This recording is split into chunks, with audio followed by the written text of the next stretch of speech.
ಭಗವದ್ಗೀತೆಯ 18ನೇ ಅಧ್ಯಾಯದಲ್ಲಿ ಕೃಷ್ಣ ಅರ್ಜುನನಿಗೆ ತಾನು ಎಲ್ಲ ಉಪದೇಶವನ್ನು ಕೊಟ್ಟು ಕಡೆಯಲ್ಲಿ ಅರ್ಜುನ ತಾನೇನು ಯುದ್ಧ ಮಾಡುವುದಿಲ್ಲ ಅಂತ ಮೊದಲು ಪ್ರತಿಜ್ಞೆ ಮಾಡಿದ್ದ, ಅದನ್ನು ಖಂಡಿಸ್ತಾ ಇದ್ದಾನೆ. ಖಂಡಿಸ್ತಾ ಕೃಷ್ಣ ಹೇಳಿದ, ಮಿಥ್ಯೈವ ವ್ಯವಸಾಯಸ್ತೆ ಪ್ರಕೃತಿಂ ಸ್ವಾಂ ನಿಯೋಕ್ಷತಿ ಅಂತ. ನಾನು ಯುದ್ಧ ಮಾಡುವುದಿಲ್ಲ ಅಂತ ನೀನೇನು ಕೂತಿದ್ಯಾ, ಇದು ಕೇವಲ ಅಹಂಕಾರದಿಂದ. ಅದರಿಂದಾಗಿ ನಿನ್ನ ಈ ವಿಚಾರ ಸುಳ್ಳಿದು. ನಾನು ಯುದ್ಧ ಮಾಡುವುದಿಲ್ಲ ಅನ್ನುವಂಥದ್ದು ಯಾಕೆ ಅಂತ ಹೇಳಿದರೆ, ಆ ಭಗವಂತನ ಇಚ್ಛೆ ಅನ್ನುವಂಥದ್ದು ನಿನ್ನನ್ನು ಯುದ್ಧದಲ್ಲಿ ತೊಡಗಿಸ್ತದೆ ಅಂತ ತಾನು ತಿಳಿಸಿದ. ಹೌದು, ಆ ಭಗವಂತನ ಇಚ್ಛೆ ಇಲ್ಲಿ ನನಗೇನು ಮಾಡ್ತದೆ? ಅವನೆಲ್ಲೋ ಇದ್ದಾನೆ ದೇವರು, ನಾನು ಇಲ್ಲಿದ್ದೇನೆ, ನನಗೂ ಅವನಿಗೆ ಏನು ಸಂಬಂಧ ಅಂತ ಹೇಳಿದರೆ ಅದನ್ನು ಇಲ್ಲಿ ಸ್ಪಷ್ಟಪಡಿಸ್ತಾ ಇದ್ದಾನೆ. ಈಶ್ವರ ಸರ್ವಭೂತಾನಾಂ ಹೃದ್ದೇಶೇ ಅರ್ಜುನ ತಿಷ್ಠತಿ ಭ್ರಾಮಯನ್ ಸರ್ವಭೂತಾನಿ ಯಂತ್ರಾರೂಢಾನಿ ಮಾಯಯ. ಅರ್ಜುನ ಅಂತ ಕರೀತಾ ಇದ್ದಾನೆ. ಅರ್ಜುನ ಅಂತ ಯಾಕೆ ಅಂತ ಹೇಳಿದ್ರೆ ಶುಭ್ರವಾಗಿರುವವನೇ ಅಂತ. ಅರ್ಜುನ ಅಂದರೆ ಶುಭ್ರವರ್ಣ, ಶುಭ್ರವಾಗಿರುವವನು, ಸ್ವಚ್ಛವಾಗಿರುವವನೇ ನೀನು ಅಂತ ಹೇಳಿದರೆ, ಈ ಮಾತುಗಳಿಂದ ಆ ಒಳಗೆ ಅರ್ಜುನನಿಗೆ ಆ ಸ್ವಚ್ಛತೆಯ ಅಂದರೆ ಈಶ್ವರನ ಅನುಭವ ಉಂಟು ಅನ್ನುವುದನ್ನು ತಿಳಿಸ್ಲಿಕ್ಕೋಸ್ಕರ. ನೋಡು, ನಿನಗೆ ಗೊತ್ತಿದೆ, ಹಾಗಿದ್ದರೂ ನೆನಪಿಸಿಕೊಡ್ಲಿಕ್ಕೋಸ್ಕರ ನಾನು ಹೇಳ್ತಾ ಇದ್ದೇನೆ. ಈಶ್ವರ ವಾಸ್ತವಿಕವಾಗಿ ಈಶಾ ಅಂತ ಹೇಳಿದ್ರೇ ನಿಯಂತ್ರಣ ಮಾಡುವವನು ಅಂತ ಅರ್ಥ. ಈಶವರ ಅಂತ ಹೇಳಿದರೆ ಯಾರು ನಿಯಂತ್ರಣವನ್ನು ಮಾಡ್ತಾರೆ, ನಿಯಂತ್ರಣ ಮಾಡುವವರಿಗಿಂತಲೂ ಶ್ರೇಷ್ಠನಾಗಿರುವವನು, ಅಂದರೆ ನಿಯಂತ್ರಿಸುವವರನ್ನೂ ನಿಯಂತ್ರಿಸುವವನು ಅವನು ಈಶವರ, ಅವನೇ ಈಶ್ವರ. ಅವನು ಮತ್ತೆಲ್ಲೂ ದೂರದಲ್ಲಿದ್ದಾನೆ ಅಂತ ತಿಳ್ಕೊಳ್ಬೇಡ. ನನ್ನನ್ನು ಅಂದರೆ ನಮ್ಮೆಲ್ಲ ಜೀವರಾಶಿಗಳನ್ನು ನಿಯಂತ್ರಣ ಮಾಡ್ತಾ ಇರುವಂಥ ಭಗವಂತ ಸರ್ವಭೂತಾನ ಸಮಸ್ತ ಜೀವರಾಶಿಗಳ ಹೃದ್ದೇಶೇ ತಿಷ್ಠತಿ ಅಂತ ಹೇಳ್ತಾ ಇದ್ದಾನೆ. ಅಂದರೆ ಹೃದಯದಲ್ಲಿ ನೆಲೆಸಿದ್ದಾನೆ, ಹೃದಯದ ಜಾಗದಲ್ಲಿ ತಾನು ನೆಲೆಸಿದ್ದಾನೆ, ಹೃದಯದೊಳಗೆ ನೆಲೆಸಿದ್ದಾನೆ ದೇವರು ಅಂತ ಹೇಳ್ತಾ ಇದ್ದಾನೆ. ಅವನು ಯಾರು ಅಂದರೆ ಅವನೇ ಈಶ್ವರ. ಯಾರು ಅವನು ಈಶ್ವರ ಅದನ್ನು ಮುಂದೆ ಕೃಷ್ಣ ಸ್ಪಷ್ಟಪಡಿಸ್ತಾನೆ. ತಾನೇ ಅದು ಅಂತ ಹೇಳ್ತಾ ಇದ್ದಾನೆ. ಆದರೆ ಇಲ್ಲಿ ತಾನು ನೆಲೆಸಿದ್ದೇನೆ ಎಂದು ಹೇಳುವ ಬದಲು ಈಶ್ವರ ನೆಲೆಸಿದ್ದಾನೆ ಅಂತ ಹೇಳ್ತಾ ಇದ್ದಾನೆ ದೇವರು. ಅದು ಯಾಕೆ? ತಾನೇ ನೆಲೆಸಿದ್ದೇನೆ ಅಂತ ಹೇಳ್ಬೋದಲ್ವ ದೇವರಿಗೆ, ಈಶ್ವರ ನೆಲೆಸಿದ್ದಾನೆ ಅಂತ ಯಾಕೆ ಹೇಳ್ತಾ ಇದ್ದಾನೆ ಅಂತ ಹೇಳಿದರೆ, ಅದಕ್ಕೆ ನಿಶ್ಚಿತಾರ್ಥ ಸತುಜ್ಞೇಯೋ ಯತ್ರ ಆತ್ಮೈವ ಪರೋಕ್ಷತಃ ಉಚ್ಯತೆ ಎನ್ನುವಂಥದ್ದು ಒಂದು ಮಾತು. ತಾನೇ ಖಂಡಿತವಾಗಿಯೂ ಕೂಡ ಮಾಡ್ತೇನೆ ಹೇಳ್ತೇನೆ ಅನ್ನುವ ವಿಷಯದಲ್ಲಿ ಕೆಲವು ಸಲ ಬೇರೆ ರೀತಿ ಹೇಳುವುದುಂಟು ಅಂತ. ಅಂದರೆ ನಿಶ್ಚಯವಾಗಿದ್ದಾಗ ಬೇರೆ ರೀತಿ ಪರೋಕ್ಷವಾಗಿ ಹೇಳುವುದುಂಟು. ಹೇಗೆ ಅಂತ ಹೇಳಿದರೆ, ಒಂದೊಮ್ಮೆ ನಮ್ಮಲ್ಲಿ ಎಲ್ಲೋ ಹೋಗಬೇಕಾಗಿದ್ದಾರೆ, ಅವರು ಬರ್ತಾರೆ ಇವರು ಬರ್ತಾರೆ ಈ ರೀತಿ ಲೆಕ್ಕಾಚಾರ ಮಾಡ್ತಾ ನಮ್ಮನ್ನು ಬಿಟ್ಟಿದ್ದಾರೆ ಅಂತ ತಿಳ್ಕೊಳ್ಳಿ. ನಮ್ಮನ್ನು ಬಿಟ್ಟಿದ್ದಾರೆ ಅಂತ ಹೇಳಿದಾಗ ನಾವು ಕೆಲವೊಮ್ಮೆ ಹೇಳುವುದುಂಟು, ಏನು ಅಂತ ಹೇಳಿದರೆ ನನ್ನನ್ನು ಸೇರಿಸಿ ಅಂತಲ್ಲ, ಮತ್ತು ಏನು ಆಚಾರ್ಯರನ್ನು ಬಿಟ್ಟುಬಿಟ್ಟಿದ್ದಾರಲ್ವ ಅಂತ.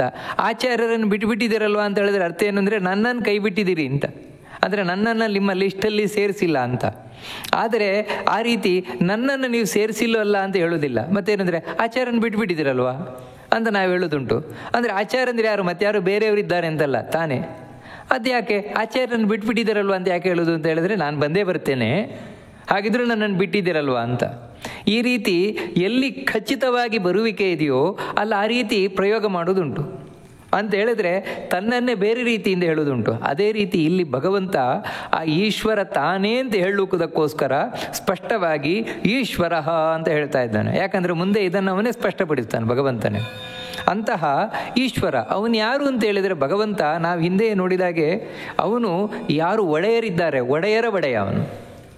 ಅಂದರೆ ಯಾರು ಒಡೆಯರು ಅಂತ ಹೇಳಿದ್ರೆ, ನಮ್ಮ ಈ ದೇಹದಲ್ಲಿ ಅನೇಕ ಇಂದ್ರಿಯಗಳೇನಿದೆ, ಆ ಇಂದ್ರಿಯಗಳನ್ನೆಲ್ಲ ನಿಯಂತ್ರಣ ಮಾಡಲಿಕ್ಕೆ ಒಬ್ಬೊಬ್ಬರು ದೇವತೆಗಳೆಲ್ಲ ಇದ್ದಾರೆ, ಇಂದ್ರಿಯಾಭಿಮಾನಿ ದೇವತೆಗಳು ಅಂತ. ಅವರು ಆಯಾ ಎಲ್ಲ ಇಂದ್ರಿಯಗಳ ಬಗ್ಗೆ ಒಡೆತನವನ್ನು ಹೊಂದಿರುವಂಥವ್ರು, ಓನರ್ಶಿಪ್ ಹೊಂದಿರುವಂಥವ್ರು. ಆದರೆ ಅವರದ್ದು ಬಾಡಿಗೆ ಓನರ್ಶಿಪ್. ಅದು ನಿಜವಾಗಿಯೂ ಕೂಡ ಆ ಎಲ್ಲದರ ಒಡೆತನ ಮುಖ್ಯವಾಗಿರುವುದು ಯಾರು ಅಂದರೆ ಇವನಿಗೆ. ಯಾಕಂತ ಹೇಳಿದರೆ ಇವನು ಆ ಎಲ್ಲ ನಮ್ಮ ಇಂದ್ರಿಯಗಳನ್ನು ನಿಯಂತ್ರಣ ಮಾಡುವ ದೇವತೆಗಳನ್ನೂ ನಿಯಂತ್ರಣ ಮಾಡುವವನು ಇವನು. ಅಂದರೆ ಇವನು ಎಲ್ಲವನ್ನ ನಿಯಂತ್ರಣ ಮಾಡುವವನು. ಅಂತಹ ಎಲ್ಲವನ್ನ ನಿಯಂತ್ರಣ ಮಾಡುವಂತಹ ಸುಪ್ರೀಂ ಪವರ್, ಆ ಭಗವಂತ ಎಲ್ಲಿದ್ದಾನೆ ಅಂತ ಹೇಳಿದರೆ ನಮ್ಮೆಲ್ಲರ ಹೃದಯದಲ್ಲಿ. ಹೃದಯ ಅಂತ ಹೇಳಿದ್ರೆ ದೇಹದ ಮಧ್ಯಭಾಗ, ಆ ಮಧ್ಯಭಾಗದಲ್ಲಿದ್ದಾನೆ. ಇದೇನು ಮಾಡ್ತಾ ಇದ್ದಾನೆ ಆ ಭಗವಂತ ಅಂತ ಹೇಳಿದರೆ, ಯಂತ್ರಾರೂಢಾನಿ ಸರ್ವಭೂತಾನಿ. ಸರ್ವಭೂತಾನಿ ಅಂದರೆ ಸಮಸ್ತ ಜೀವರಾಶಿಗಳು, ನಾವೆಲ್ಲರೂ ಕೂಡ ನಾವು ಯಂತ್ರವನ್ನೇರಿ ಕೂತಿದ್ದೇವೆ ಅಂತ. ಯಂತ್ರ ಅಂತ ಹೇಳಿದ್ರೆ ಯಾವುದು ಅಂದರೆ ಯಾವಾಗಲೂ ಚಲಿಸ್ತಾ ಇರುವಂಥದ್ದು. ಯಾವುದು ಯಾವಾಗಲೂ ಚಟುವಟಿಕೆಯಿಂದಲೇ ಕೂಡಿದೆಯೋ ನಾವು ಅದನ್ನು ಯಂತ್ರ ಅಂತ ಕರಿತೇವೆ, ಮೆಷಿನ್ ಅಂತ. ಯಾವುದೇನಾದರೂ ಕೆಲಸ ಮಾಡ್ತಾ ಇರ್ತದೆ ಅದು. ಆ ರೀತಿ ಯಂತ್ರಾರೂಢಾನಿ, ಯಂತ್ರವನ್ನೇರಿ ಕೂತಿರುವ ಜೀವರಾಶಿಗಳು. ಯಾವುದಂದರೆ ಇದೇ ದೇಹವೇ ಯಂತ್ರ. ಈ ದೇಹವೇ ನಾವು ಕುಳಿತಿರುವ ಯಂತ್ರ. ಈ ಯಂತ್ರವನ್ನೇರಿ ಕೂತಿದ್ದೇವಷ್ಟೇ. ವಸ್ತುತಃ ಈ ಯಂತ್ರದ ಒಡೆತನ ನಮ್ಮಲ್ಲಿಲ್ಲ. ಯಂತ್ರ ನಮಗೆ ಸೇರಿದ್ದಲ್ಲ. ಆದರೆ ಏರಿ ಕೂತವರಷ್ಟೇ ನಾವು. ಯಾವ ರೀತಿ ಬಸ್ಸನ್ನು ಏರಿ ಕೂತಿದ್ದೇವೆ, ಬಸ್ಸಿನ ಮಾಲೀಕರು ನಾವಲ್ಲ, ಬಸ್ಸಿನ ಡ್ರೈವರು ನಾವಲ್ಲ, ಮತ್ತು ಬರೀ ಪ್ರಯಾಣಿಕರು. ಹಾಗೆ ಈ ದೇಹವೆಂಬ ವಾಹನದಲ್ಲಿ ನಾವು ಕೇವಲ ಪ್ರಯಾಣಿಕರು, ಜೀವರು. ಮತ್ತೇನಂತ ಹೇಳಿದರೆ, ನಿಜವಾಗಿಯೂ ಕೂಡ ಇದರ ಮಾಲೀಕನಾಗಿದ್ದು ಮತ್ತು ಇದನ್ನು ಮುಂದೆ ಕೊಂಡೊಯ್ತಾ ಇರುವವನು ಯಾರು ಅಂತ ಹೇಳಿದರೆ ಅವನೇ ಭಗವಂತನೇ. ಅದಕ್ಕೆ ಹೇಳ್ತಾನೆ, ಯಂತ್ರಾರೂಢಾನಿ ಸರ್ವಭೂತಾನಿ ಭ್ರಾಮಯತಿ. ಅವನು ಭಗವಂತ ಭ್ರಾಮಯನ್, ತಿರುಗಿಸ್ತಾ ಇದ್ದಾನೆ. ಯಂತ್ರ ಯಾವಿದ್ರೂ ತಿರುಗುದೇ ಅಲ್ವಾ? ಆ ಯಂತ್ರದಲ್ಲಿ ಕುಳಿತಿರುವ ನಮ್ಮನ್ನು ತಿರುಗಿಸ್ತಾ ಇದ್ದಾನೆ ಭಗವಂತ. ತಿರುಗಿಸ್ತಾ ಇದ್ದಾನೆ ಅಂತ ಹೇಳಿದ್ರೆ ಇಲ್ಲಿ ನಾನಾ ವಿಧವಾದ ಚಟುವಟಿಕೆಯನ್ನು ಮಾಡಿಸ್ತಾ ಇದ್ದಾನೆ ನಮ್ಮಿಂದ ದೇವರು. ಹೇಗೆ ಮಾಡಿಸ್ತಾ ಇದ್ದಾನೆ ಅಂತ ಹೇಳಿದರೆ ಮಾಯಯ ಅಂತ ಹೇಳ್ತಾ ಇದ್ದಾನೆ ಕೃಷ್ಣ. ಮಾಯಯ ಅಂತ ಹೇಳಿದರೆ, ಮಾಯ ಅಂತ ಹೇಳಿದರೆ ಭಗವಂತನ ಇಚ್ಛೆ, ತನ್ನಿಚ್ಛೆಯಂತೆ ಮಾಡಿಸ್ತಾ ಇದ್ದಾನೆ ದೇವರು. ಅಂದರೆ ನಾವು ಕೇವಲ ಕೂತಿರುವವರಷ್ಟೇ. ಇಲ್ಲಿ ಈ ದೇಹದ ಒಡೆತನ ನಮಗಿಲ್ಲ. ಅಷ್ಟು ಮಾತ್ರ ಅಲ್ಲ, ಇಲ್ಲಿ ಯಾವುದೇ ಒಂದು ಚಟುವಟಿಕೆ ನಮ್ಮ ಇಚ್ಛೆಯಂತೆ ಆಗೋಲ್ಲ, ದೇವರಿಚ್ಛೆಯಂತೆ ಆಗುವಂಥದ್ದು ಪ್ರತಿಯೊಂದು. ಅದರಿಂದಾಗಿ ದೇವರು ತನ್ನಿಚ್ಛೆಯಂತೆ ನಮ್ಮನ್ನು ಇಲ್ಲಿ ತಿರುಗಿಸ್ತಾ ಇದ್ದಾನೆ ಅಂತ ಹೇಳಿದರೆ, ಇಲ್ಲಿ ಪ್ರತಿಯೊಂದು ಬೆಳಗಾಗ್ತದೆ, ರಾತ್ರಿ ಆಗ್ತದೆ, ಹಗಲಾಗ್ತದೆ, ಮತ್ತೆ ಬೆಳಗ್ಗೆ ರಾತ್ರಿ ಈ ರೀತಿ ಆಗ್ತಾ ಇದೆ. ಅಷ್ಟಲ್ಲದೆ ಸತ್ವ ಇನ್ನೊಂದು ದೇಹ ಸೇರಿದ್ವು, ಮತ್ತೆ ಸ್ವರ್ಗ ನರಕ, ಮತ್ತೆ ಇಲ್ಲಿ ಬಂದು ಈ ರೀತಿ ಸಂಸಾರ ಚಕ್ರದಲ್ಲಿ ತಿರುಗುತ್ತಾ ಇದ್ದೇವೆ ನಾವು. ಅಂದರೆ ತಿರುಗುವುದು ಅಂತ ಹೇಳಿದ್ರೆ ಅರ್ಥ ಏನಂದರೆ ಮೇಲೋಗೋದು ಕೆಳಗೆ ಬರೋದು, ಮೇಲೋಗೋದು, ಈ ರೀತಿ ಆಗುತ್ತಾನೇ ಇದೆ ಜೀವನದಲ್ಲಿ. ಇದೆಲ್ಲವೂ ದೇವರಿಚ್ಛೆಯಿಂದ ಅಂತ ಕೃಷ್ಣ ಇದನ್ನು ಯಾಕೆ ನೆನಪಿಸಿಕೊಳ್ತಾ ಇದ್ದಾನೆ ಅಂತ ಹೇಳಿದರೆ, ಅಹಂಕಾರವನ್ನು ಬಿಡು ಅಂತ ಹೇಳಲಿಕ್ಕೆ. ಮನುಷ್ಯನಿಗೆ ಎಲ್ಲಿವರ ಅಹಂಕಾರ ಇದೆ ಅಂತ ಹೇಳಿದರೆ, ಈ ದೇಹ ನಂದು, ಇಲ್ಲೆಲ್ಲ ನಾನೇ ಮಾಡಿಬಿಡ್ತೇನೆ, ಎಲ್ಲ ನನ್ನಿಚ್ಛೆಯಂತೆ ಆಗತ್ತೆ. ಇದು ಎಲ್ಲಿವರೆಗೆ ಅವನೊಳಗೆ ಕೂತಿರ್ತದೆ ಅಲ್ಲಿವರೆಗೆ ಅಹಂಕಾರ ಇದ್ದೇ ಇರ್ತದೆ. ಯಾವಾಗ ಇದು ಹೊರಟೋಯ್ತು, ಇಲ್ಲ ಈ ದೇಹ ನನಗೆ ಸೇರಿದ್ದಲ್ಲ, ಇದರ ಈಶ್ವರ ಬೇರೆ ಇದ್ದಾನೆ, ದೇವರಿದ್ದಾನೆ. ಮತ್ತೇನಂತ ಹೇಳಿದರೆ, ಇಲ್ಲಿ ಕೂತು ಎಲ್ಲ ಚಟುವಟಿಕೆಯನ್ನು ನಡೆಸುವವನವನು. ಅಂದರೆ ಈ ದೇಹವೆಂಬ ವಾಹನದ ಮಾಲೀಕನೂ ಅವನೇ, ಚಾಲಕನೂ ಅವನೇ. ನಾನು ಕೇವಲ ಪ್ರಯಾಣಿಕ, ಈ ವಾಹನದಲ್ಲಿ ಕೂತಿರುವ ಪ್ರಯಾಣಿಕ. ಹಾಗಿದ್ದರೂ ಕೂಡ ವಾಸ್ತವಿಕವಾಗಿ ಇಲ್ಲಿ ಕೆಲಸ ಮಾಡುವವನು ನಾನೇ. ಯಾವ ರೀತಿ ಬಸ್ಸು ಹೊರಟಿದೆ ಒಂದು ಊರಿಗೆ, ಒಳಗೆ ಪ್ರಯಾಣಿಕ ಕೂತಿದ್ದಾನೆ, ವಾಸ್ತವಿಕವಾಗಿ ಆ ಬಸ್ಸಿನಲ್ಲೇ ಪ್ರಯಾಣ ಮಾಡ್ತಾ ಇರುವವನು ಅವನೇ. ಆ ಪ್ರಯಾಣಿಕನೇ ಪ್ರಯಾಣ ಮಾಡ್ತಾ ಇರುವವನು ಹೊರತು ಚಾಲಕ, ಹೌದು ಅವನು ಮಾಡ್ತಾ ಇದ್ದಾನೆ ಒಟ್ಟಿಗೆ, ಆದರೆ ಅವನು ಪ್ರಯಾಣ ಮಾಡ್ತಾ ಇದ್ದಾನೆ ಅಂತ ನಾವು ಹೇಳೋಲ್ಲ. ಮತ್ತು ಅವನು ಚಾಲನೆ ಮಾಡ್ತಾ ಇದ್ದಾನೆ ಅಂತ ಹೇಳೋದು. ಅವನು ಚಲಿಸುವಂತೆ ಮಾಡ್ತಾ ಇದ್ದಾನೆ, ಡ್ರೈವಿಂಗ್ ಮಾಡ್ತಾ ಇದ್ದಾನೆ ಅವನು ಅಂತ ಹೇಳ್ತೇವೆ ಹೊರತು ಅವನನ್ನು ಪ್ರಯಾಣಿಕ ಅಂತ ನಾವು ಯಾವತ್ತೂ ಪರಿಗಣನೆ ಮಾಡುವುದಿಲ್ಲ. ಯಾಕೆ ಅವನನ್ನು ಪ್ಯಾಸೆಂಜರ್ ಅಥವಾ ಪ್ರಯಾಣಿಕ ಅಂತ ನಾವು ಒಬ್ಬ ಚಾಲಕನನ್ನು ಪರಿಗಣನೆ ಮಾಡೋಲ್ಲ ಅಂತ ಹೇಳಿದರೆ, ಇವಾಗ ಒಂದು ಬಸ್ಸು ಒಂದು ಊರಿನಿಂದ ಇನ್ನೊಂದು ಊರಿಗೆ ಹೋಯಿತು ಅಂತ ಹೇಳಿದರೆ ಅದರ ಫಲ ಚಾಲಕನಿಗಲ್ಲ, ಅಂದರೆ ಅದರ ಲಾಭ ಚಾಲಕನಿಗಲ್ಲ, ಮತ್ತು ಅದರ ಲಾಭ ಪ್ರಯಾಣಿಕನಿಗೆ. ಯಾಕಂದರೆ ಪ್ರಯಾಣಿಕನಿಗೆ ಹೋಗಬೇಕಾಗಿದೆ, ಪ್ರಯಾಣಿಕನಿಗೆ ಬೆಂಗಳೂರಿನಿಂದ ಮೈಸೂರಿಗೆ ಹೋಗಬೇಕಾಗಿದೆ. ಆದರೆ ಪ್ರಯಾಣಿಕನಿಗೆ ಬಸ್ ಬಿಟ್ಕೊಂಡು ಹೋಗ್ಲಿಕ್ಕೆ ಬರೋಲ್ಲ, ಅವನಿಗೆ ಸ್ವಂತ ಬಸ್ಸು ಇಲ್ಲ. ಅದಕ್ಕೋಸ್ಕರ ಯಾರದ್ದೋ ಬಸ್ಸು, ಅದರಲ್ಲಿ ದುಡ್ಡು ಕೊಟ್ಟು ಕೂತ್ಕೊಳ್ತಾನೆ. ದುಡ್ಡು ಕೊಟ್ಟು ಕೂತ್ಕೊಂಡು ಚಾಲಕ ಕರ್ಕೊಂಡು ಹೋದಾಗ ಇವನು ಹೋಗ್ತಾನೆ. ವಾಸ್ತವಿಕವಾಗಿ ಚಾಲಕ ಕರ್ಕೊಂಡು ಹೋಗ್ತಾ ಇರೋದು ಚಾಲಕನೇ, ಚಾಲಕನ ಇಚ್ಛೆಯಂತೆಯೇ ಬಸ್ಸು ಹೋಗ್ತಾ ಇರೋದು. ಆದರೆ ಬಸ್ಸಲ್ಲಿ ಕೂತ ಪ್ರಯಾಣಿಕ ಏನು ತಿಳ್ಕೊಳ್ತಾನೆ ಅಂತ ಹೇಳಿದ್ರೆ, ನಾನೇ ಹೋಗ್ತಾ ಇದ್ದೇನೆ ಅಂತ, ನಾನೇ ಹೋಗ್ತಾ ಇರೋದು, ನಾನು ಬೆಂಗಳೂರಿಗೆ ಹೋಗಬೇಕು ಅಂತ ಇಚ್ಛಿಸಿಯೇ ಬಂದು ಕೂತಿರೋದು, ಅದಕ್ಕಾಗಿ ಹೋಗ್ತಾ ಇರೋದು. ಇದೇ ರೀತಿ ತಿಳ್ಕೊಳ್ತಾನೆ ಅವನು. ಹಾಗೆಯೇ ಈ ದೇಹದೊಳಗೆ ನಾವು ಕೂತಿದ್ದೇವೆ. ವಾಸ್ತವಿಕವಾಗಿ ನಾನು ಇಚ್ಛಿಸ್ತೇನೆ, ನನಗೆ ಇಚ್ಛಿಸಿದ್ದನ್ನು ದೇವರು ಮಾಡ್ತಾನೆ, ದೇವರು ಇಚ್ಛಿಸಿದ್ದನ್ನು ನಾನು ಮಾಡ್ತಾ ಇದ್ದೇನೆ. ನೋಡಿ, ಎರಡೂ ಅಲ್ಲಿ. ಇದು ಯಾವ ರೀತಿ ಅಂತ ಹೇಳಿದರೆ, ಒಬ್ಬ ಪ್ರಯಾಣಿಕ ತಾನು ಮೈಸೂರಿನಿಂದ ಬೆಂಗಳೂರಿಗೆ ಹೋಗಬೇಕು ಅಂತ ಇಚ್ಛಿಸಿ ಬಸ್ಸೊಳಗೆ ಬಂದು ಕೂತ. ಆ ಚಾಲಕನು ಅದೇ ಇಚ್ಛೆ ಮಾಡಿದ್ದಾನೆ. ಡ್ರೈವರು ಕೂಡ ಮೈಸೂರಿಂದ ಬೆಂಗಳೂರಿಗೆ ಹೋಗಬೇಕು ಅಂತಲೇ ಇಚ್ಛೆ ಮಾಡಿದ್ದಾನೆ. ನೋಡಿ, ಅದರಿಂದಾಗಿ ಬಸ್ಸು ಹೋಗ್ತಾ ಇದೆ. ಇಲ್ಲಿವಾಗ ಮೈಸೂರಿಂದ ಬೆಂಗಳೂರಿಗೆ ಬಸ್ಸು ಹೋಗ್ತಾ ಇರಲಿಕ್ಕೆ ಕಾರಣ ಏನು ಅಂತ ಹೇಳಿದರೆ, ಪ್ರಯಾಣಿಕನೂ ಇಚ್ಛೆ ಪಟ್ಟಿರುವುದು, ಚಾಲಕನೂ ಇಚ್ಛೆ ಪಟ್ಟಿರುವುದು, ಇಬ್ಬರದ್ದು ಇಚ್ಛೆ ಒಂದೇ ಆಗಿದೆ. ಅದಕ್ಕೋಸ್ಕರ ಅದು ಹೋಗ್ತಾ ಇದೆ. ಬಸ್ಸು ಬೆಂಗಳೂರನ್ನು ತಲುಪುತ್ತದೆ ಮೈಸೂರಿಂದ ಹೊರಟು. ಒಂದೊಮ್ಮೆ ಇಬ್ಬರ ಇಚ್ಛೆ ಬೇರೆ ಆಗಿತ್ತು ಅಂತ ಹೇಳಿದರೆ, ಇವನು ತಾನು ಮೈಸೂರಿಂದ ಬೆಂಗಳೂರಿಗೆ ಹೋಗುವ ಬದಲು ಇವನು ಮೈಸೂರಿಂದ ಇನ್ನೆಲ್ಲಿಗೂ ಹೋಗಬೇಕಿತ್ತು. ಅವನು ಆ ಬೆಂಗಳೂರಿನ ಬಸ್ಸಲ್ಲಿ ಬಂದು ಕೂತ.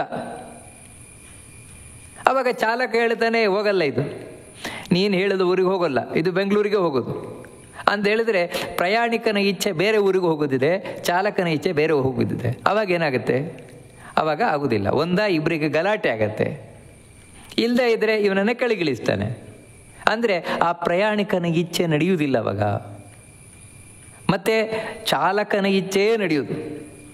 ಆ ಬಸ್ಸು ವಾಸ್ತವಿಕವಾಗಿ ಇವನು ಬಂದು ಕೂತ ಅಂತ ಹೇಳಿದ್ರೆ, ಇವನು ನಾನು ಬಂದು ಕೂತು ಬಿಟ್ಟಿದ್ದೇನೆ, ನೀವು ಯಾಕೋ ಕರ್ಕೊಂಡು ಹೋಗಲೇಬೇಕು. ಇಲ್ಲಪ್ಪ, ಈ ಬಸ್ಸು ಹೋಗೋದು ಬೆಂಗಳೂರಿಗೆ, ಬೇಕಿದ್ರೆ ಕೂತ್ಕೋ, ಇದ್ದೀರ ಎತ್ಕೊಂಡು ಹೋಗು ಅಂತ ಯಾಕೆ ಕಲಿಸ್ತಾನಂದರೆ, ಅಲ್ಲಿ ಯಾವುದು ಯಾರ ಇಚ್ಛೆ ನಡೀತದೆ ಅಂತ ಹೇಳಿದ್ರೆ ಚಾಲಕನದ್ದೇ ಇಚ್ಛೆ. ಅದೇ ರೀತಿ ಈ ದೇಹದಲ್ಲಿ ನಡೆಯುವುದು ದೇವರ ಇಚ್ಛೆ. ಮತ್ತು ನಮ್ಮ ಇಚ್ಛೆ ಆಗ್ತಾ ಇದೆ ಅಂತ ನಾವು ತಿಳ್ಕೊಳ್ಳಿಕ್ಕೆ ಕಾರಣ ಏನು ಅಂತ ಹೇಳಿದರೆ, ನಮ್ಮ ಇಚ್ಛೆಯು ದೇವ್ರ ಇಚ್ಛೆಯು ಒಂದೇ ಆಗಿರುವುದರಿಂದಾಗಿ ಅಷ್ಟೇ. ಒಂದೊಮ್ಮೆ ನಮ್ಮ ಇಚ್ಛೆ ದೇವರಿಗಿಂಚೆ ಇಚ್ಛೆಗಿಂತ ಬೇರೆ ಆಗಿದೆ ಅಂತ ಹೇಳಿದ್ರೆ ನಡೆಯಲ್ಲ. ಆವಾಗ ಏನು ಅಂತ ಹೇಳಿದ್ರೆ, ನಮ್ಮ ಇಚ್ಛೆ ನಡೆಯುವುದೇ ಇಲ್ಲ, ಬೇರೆ ದೇವರಿಚ್ಛೆಯಿಂದೇ ನಡ್ಕೊಂಡು ಹೋಗ್ತಾ ಇರ್ತದೆ. ಅದಕ್ಕಾಗಿ ಭಗವಂತ ತನ್ನಿಚ್ಛೆಯಂತೆ ಈ ದೇಹವನ್ನು ನಡೆಸ್ತಾ ಇದ್ದಾನೆ. ಅದರಿಂದಾಗಿ ನನ್ನದು ಅಂದರೆ ಈ ಮಾತಿನಿಂದ ಕೃಷ್ಣ ನನ್ನದು ಅನ್ನುವುದನ್ನು ಬಿಡು, ನಾನೇ ಅನ್ನುವುದನ್ನು ಬಿಡು, ನಾನೇ ಎಲ್ಲ ಮಾಡ್ತಾ ಇದ್ದೇನೆ, ನೀನಲ್ಲ. ಮತ್ತು ನಿನ್ನೊಳಗೆ ಈ ದೇಹದೊಳಗೆ ಕೂತಿರುವ ದೇವರು ಮಾಡಿಸಿದ್ದನ್ನು ನೀನು ಮಾಡ್ತಾ ಇದ್ದೆ. ಈ ದೇಹ ನಿಂದು ಅಲ್ಲ, ಈ ದೇಹದ ಈಶ್ವರ ಬೇರೆ ಇದ್ದಾನೆ, ಭಗವಂತ ಇದ್ದಾನೆ. ಇದನ್ನು ಸ್ಪಷ್ಟವಾಗಿ ತಿಳಿಸಿದ.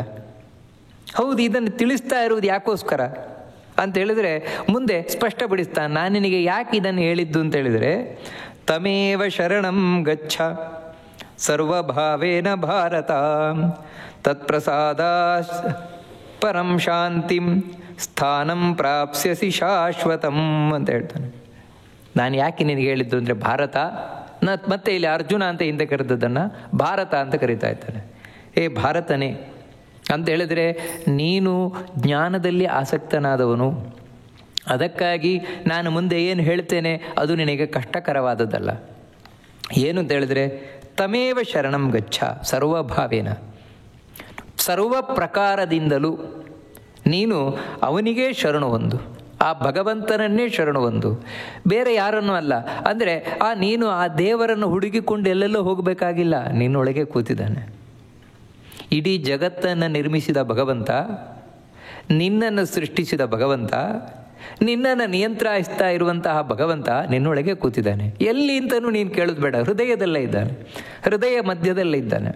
ಅಂತಹ ಭಗವಂತನನ್ನು ಶರಣು ಹೊಂದು.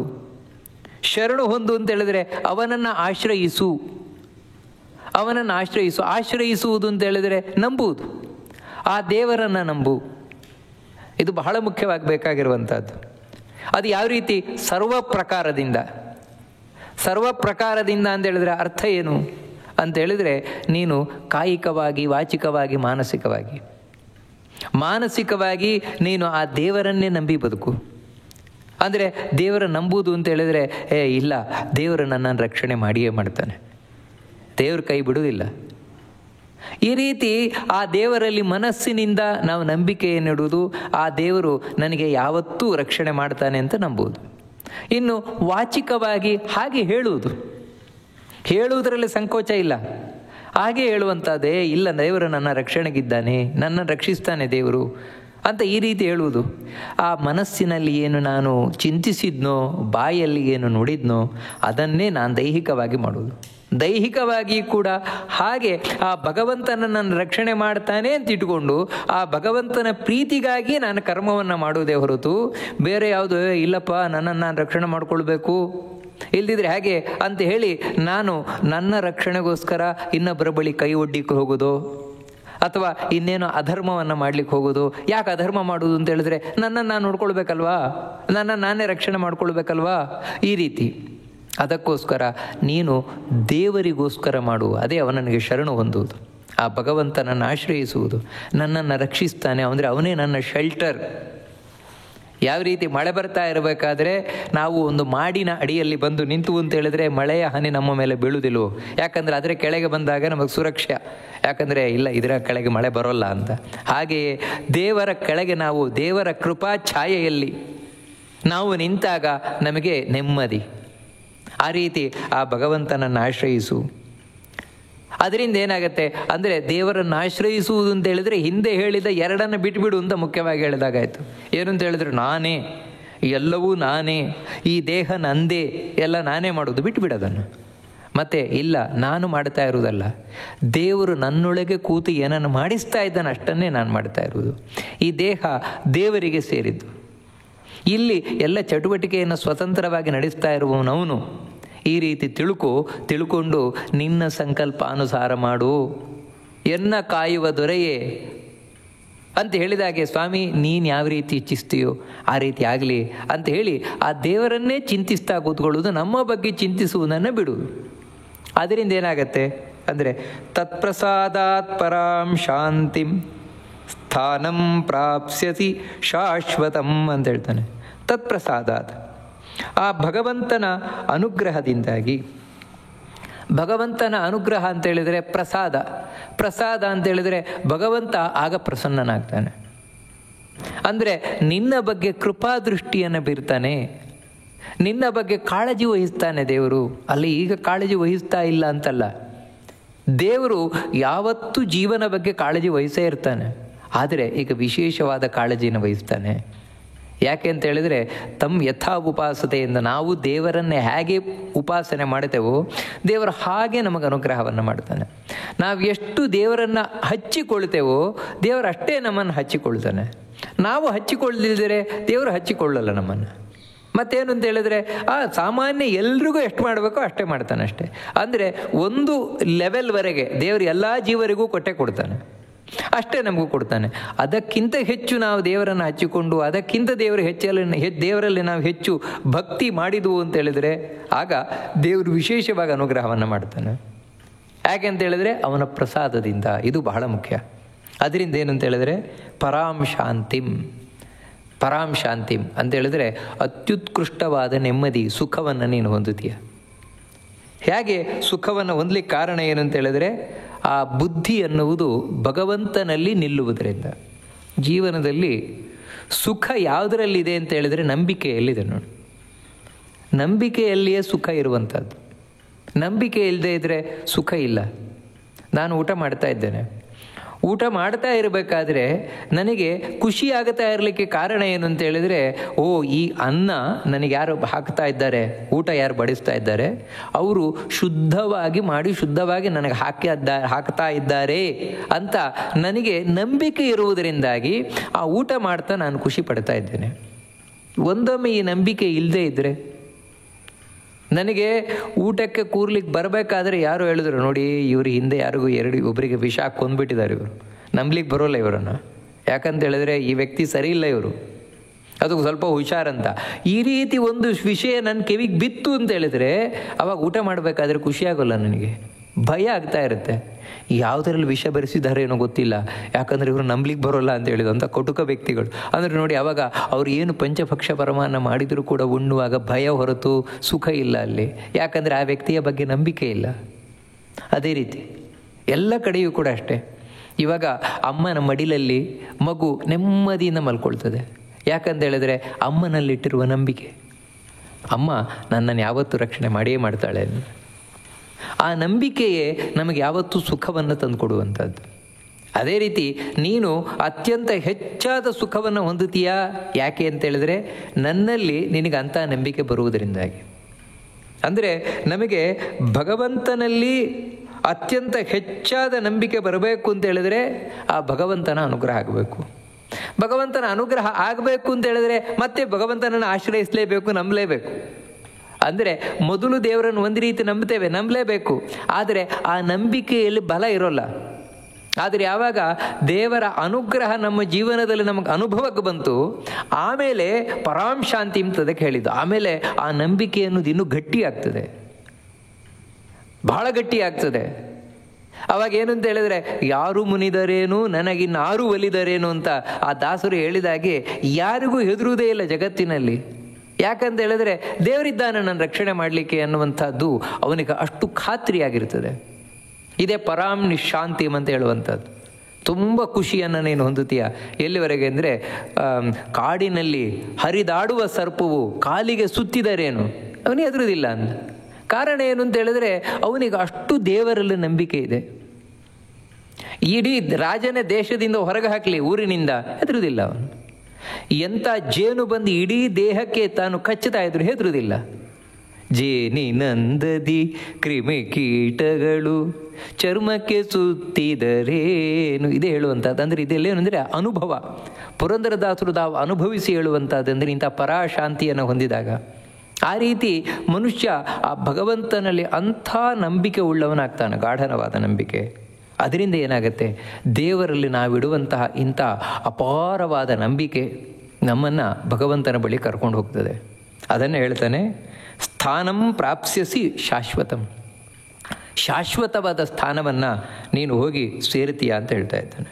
ಅಂದರೆ ಶಾಶ್ವತವಾದ ಸ್ಥಾನ ಅಂದರೆ ಅದೇ ಮುಕ್ತ ಸ್ಥಾನ, ವೈಕುಂಠ ಸ್ಥಾನ, ಯಾವಾಗಲೂ ಇರುವ ಸ್ಥಾನ ಅದು. ಅಂದರೆ ಪ್ರಳಯ ಕಾಲದಲ್ಲಿಯೂ ಕೂಡ ನಾಶವಾಗುವುದಿಲ್ಲ ವೈಕುಂಠ ಲೋಕ, ಮತ್ತು ಯಾವತ್ತೂ ಬದಲಾವಣೆ ಹೊಂದುವುದಿಲ್ಲ ಅದು. ಕಾರಣ ಏನು ಅಂತ ಹೇಳಿದರೆ ಆ ಲೋಕ ಈ ರೀತಿ ಮಣ್ಣು, ನೀರು, ಬೆಂಕಿ, ಗಾಳಿ, ಆಕಾಶ ನಾವಿಲ್ಲಿ ನೋಡ್ತೇವೆ ಇಂಥ ಪಂಚಭೂತದಿಂದ ನಿರ್ಮಿತವಾದಂತಹ ಪ್ರಪಂಚ ಅಲ್ಲ. ಅಂದರೆ ಮೆಟೀರಿಯಲಿಸ್ಟಿಕ್ ಅಂತ ಹೇಳ್ತೇವಲ್ವ, ಆ ರೀತಿಯ ಪ್ರಪಂಚ ಅಲ್ಲ ಅದು ವೈಕುಂಠ ಅನ್ನುವಂಥದ್ದು. ಮತ್ತೇನು ಅಂತ ಹೇಳಿದ್ರೆ ಅದು ಲಕ್ಷ್ಮ್ಯಾತ್ಮಕವಾದದ್ದು. ಶ್ರೀದೇವ ಲೋಕರೂಪೇಣ ವಿಷ್ಣೋಸ್ತಿಷ್ಠತಿ ಸರ್ವದಾ. ಲಕ್ಷ್ಮಿಯೇ ಅಲ್ಲಿ ವೈಕುಂಠ ಲೋಕ ಅಂತ ಹೇಳಿದ್ರೆ ಯಾವ ರೀತಿ ಇಲ್ಲಿ ನಾವು ಕಲ್ಲಿನೊಳಗೆ ಲಕ್ಷ್ಮಿ ಇದ್ದಾಳೆ, ಪ್ರಕೃತಿ ಕಲ್ಲಿನೊಳಗೆ ಇದ್ದಾಳೆ, ಮಣ್ಣಿನೊಳಗೆ ಇದ್ದಾಳೆ, ಹೂವಿನೊಳಗೆ ಇದ್ದಾಳೆ, ಈ ರೀತಿ ಅದರೊಳಗಿದ್ದಾಳೆ, ಇದರೊಳಗಿದ್ದಾಳೆ ಅಂತ ನಾವು ಹೇಳ್ತೇವೆ. ಅಂದರೆ ಈ ಜಡವಾದ ವಸ್ತುಗಳಿದೆ ಅದರೊಳಗಿದ್ದಾಳೆ ಅಂತ. ಆದರೆ ವೈಕುಂಠದಲ್ಲಿ ಹಾಗಲ್ಲ. ವೈಕುಂಠದಲ್ಲಿ ಕಲ್ಲು ಲಕ್ಷ್ಮಿಯೇ, ಮಣ್ಣು ಲಕ್ಷ್ಮಿಯೇ, ಗೋಡೆಯೂ ಲಕ್ಷ್ಮಿಯೇ. ಅಂದರೆ ಎಲ್ಲ ಲಕ್ಷ್ಮಿಯೇ ತಾನು ಬೇರೆ ಬೇರೆ ರೂಪದಲ್ಲಿ ನೆಲೆಸಿದಳಲ್ಲಿ. ಅದಕ್ಕೋಸ್ಕರ ಅಲ್ಲಿರುವುದೆಲ್ಲವೂ ಲಕ್ಷ್ಮ್ಯಾತ್ಮಕವಾದದ್ದು. ಲಕ್ಷ್ಮಿಗೆ ನಾಶ ಇಲ್ಲ, ಅದಕ್ಕೆ ವೈಕುಂಠ ಲೋಕಕ್ಕೆ ನಾಶ ಇಲ್ಲ. ಅಷ್ಟು ಮಾತ್ರ ಅಲ್ಲ, ಲಕ್ಷ್ಮಿಯಲ್ಲಿ ಯಾವತ್ತೂ ಬದಲಾವಣೆ ಅನ್ನೋದಿಲ್ಲ. ಇವತ್ತು ಅವಳು ಇವತ್ತಾಗಿದ್ದಾಳೆ, ನಾಳೆ ಮುದುಕಿಯಾಗಿದ್ದಾಳೆ, ಈ ರೀತಿ ಇಲ್ಲವೇ ಇಲ್ಲ. ಯಾವತ್ತೂ ನಿತ್ಯ ತರುಣಿಯವಳು. ಅದೇ ರೀತಿ ವೈಕುಂಠ ಲೋಕವು ಕೂಡ ಯಾವತ್ತೂ ತಾರುಣ್ಯದಲ್ಲೇ ಇರುವುದು, ನವನವೀನವಾಗೇ ಇರುವುದು ಆ ವೈಕುಂಠ ಲೋಕ. ಅಂತಹ ಶಾಶ್ವತವಾದ ಲೋಕವನ್ನು ನೀನು ಹೋಗಿ ಸೇರ್ತೀಯಾ ಅಂತ ಭಗವಂತ ಅರ್ಜುನನಿಗೆ ಸ್ಪಷ್ಟವಾಗಿ ತಾನು ತಿಳಿಸ್ತಾ ಇದ್ದಾನೆ. ತಿಳಿಸಿ, ಇತಿತೇ ಜ್ಞಾನಮಾಖ್ಯಾತಂ ಗುಹ್ಯಾತ್ ಗುಹ್ಯತರಂ ಮಯಾ ವಿಮೃಶ್ಯೇತದದಿ ಅಶೇಷೇಣ ಯಥೇಚ್ಛಸಿ ತಥಾ ಕುರು. ಇಷ್ಟು ಭಗವದ್ಗೀತೆಯ ಉಪದೇಶ. 2ನೇ ಅಧ್ಯಾಯದಿಂದ ಪ್ರಾರಂಭ ಮಾಡಿದ ಅಶೋಚ್ಯ ನನ್ವಶೋಚಸ್ತ್ವಂ ಪ್ರಜ್ಞಾವಾದಾಂಶ್ಚ ಭಾಷಸೆ ಅನ್ನುವುದರಿಂದ ಪ್ರಾರಂಭ ಮಾಡಿದ ಉಪದೇಶವನ್ನು ಅರ್ಜುನನಿಗೆ ಕೃಷ್ಣ ಈಗ ಮುಗಿಸ್ತಾ ಇತಿ ಅಂತ ಹೇಳಿದ. ಇತಿ ಅಂದರೆ ನೋಡಪ್ಪ, ಇಷ್ಟು ತೇ ಜ್ಞಾನಂ ಆಖ್ಯಾತಂ, ನಾನು ನಿನಗೆ ಜ್ಞಾನವನ್ನು ಅಂದರೆ ತಿಳಿಯಬೇಕಾದದ್ದನ್ನು ತಿಳಿಸಿದ್ದೇನೆ. ಯಾವುದು ನೀನು ತಿಳಿಯಬೇಕಾದದ್ದು, ಯಾರನ್ನು ತಿಳಿಯಬೇಕಾಗಿದೆಯೋ ಆ ತಿಳಿಯಬೇಕಾದವನ ಬಗ್ಗೆ ನಾನು ತಿಳಿಸಿದ್ದೇನೆ. ಹಾಗಂತ ಯಾರು ಹೇಳಿದ್ಯಾರು? ಮಯ ಆಖ್ಯಾತಂ, ನನ್ನಿಂದ ಹೇಳಲ್ಪಟ್ಟಿದ್ದು. ಅಂದರೆ ನನ್ನಿಂದ ಹೇಳಲ್ಪಟ್ಟಿದ್ದು ಅಂತ ಹೇಳುವುದರಿಂದಲೇ ಒಂದು ವಿಶೇಷ. ಯಾಕಂತ ಹೇಳಿದರೆ ಬೇರೆ ಯಾರೋ ಹೇಳುವುದೊಂದು ರೀತಿ, ಕೃಷ್ಣ ಹೇಳುವುದು ಒಂದು ರೀತಿ. ಅಂದರೆ ಈ ಮಯ ಅಂತ ಯಾಕೆ ಹೇಳ್ತಾ ಇದ್ದಾನೆ, ನನ್ನಿಂದ ಅಂತ ಯಾಕೆ ಹೇಳ್ತಾ ಇದ್ದಾನೆ ಅಂತ ಹೇಳಿದ್ರೆ ಅರ್ಜುನನಿಗೆ, ಅರ್ಜುನ ಇದನ್ನು ನೀನು ಗಮನದಲ್ಲಿಟ್ಕೋ ಅಂತ. ಬೇರೆ ಯಾರೋ ಹೇಳಿದ್ದಲ್ಲ, ಕೃಷ್ಣ ಹೇಳಿದ್ದು, ಸಾಕ್ಷಾತ್ ಭಗವಂತನ ಮಾತಿದು. ಅದರಿಂದಾಗಿ ಈ ಮಾತಿನ ಬಗ್ಗೆ ಸಂಶಯ ಪಡಲಿಕ್ಕೇ ಇಲ್ಲ. ಯಾವ ಭಗವಂತನ ಲೋಕಕ್ಕೆ ಹೋಗಿ ಸೇರಬೇಕಾಗಿದೆಯೋ, ಯಾವ ಭಗವಂತ ನಮ್ಮೊಳಗೆ ಕೂತು ಎಲ್ಲವನ್ನ ನಿಯಂತ್ರಣ ಮಾಡ್ತಾ ಇದ್ದಾನೋ ಆ ಭಗವಂತನೇ ಅರ್ಜುನನ ಎದುರಲ್ಲಿ ನಿಂತು ಹೇಳ್ತಾ ಇದ್ದಾನೆ ಅಂತ ಹೇಳಿದ್ರೆ ಇದರಲ್ಲಿ ಸಂಶಯ ಪಡಲಿಕ್ಕೆ ಏನಾದರೂ ವಿಷಯ ಇದೆಯಾ? ಇಲ್ವೇ ಇಲ್ಲ. ಮತ್ತಿನ್ನೊಂದೇನು ಅಂತ ಹೇಳಿದ್ರೆ, ನಾನೇ ನಿನಗೆ ಸಾಕ್ಷಾತ್ತಾಗಿ ಹೇಳ್ತಾ ಇದ್ದೇನೆ ಅಂತ ಹೇಳಿದ್ರೆ ನೀನು ಎಂಥ ನನ್ನ ಅನುಗ್ರಹಕ್ಕೆ ಪಾತ್ರನಾಗಿದ್ಯಾ?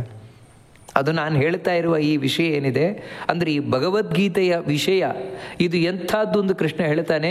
ಒಂದನೇದಾಗಿ ಸಾಕ್ಷಾತ್ ಕೃಷ್ಣ ಹೇಳಿದ ಮಾತಾದ್ದರಿಂದಾಗಿ ಈ ಭಗವದ್ಗೀತೆಯ ಭಾರ, ಈ ಒಂದು ಇದರ ಮೌಲ್ಯಕ್ಕೆ ನಾವು ಬೆಲೆ ಕಟ್ಟಲಿಕ್ಕೆ ಸಾಧ್ಯ ಇಲ್ಲ.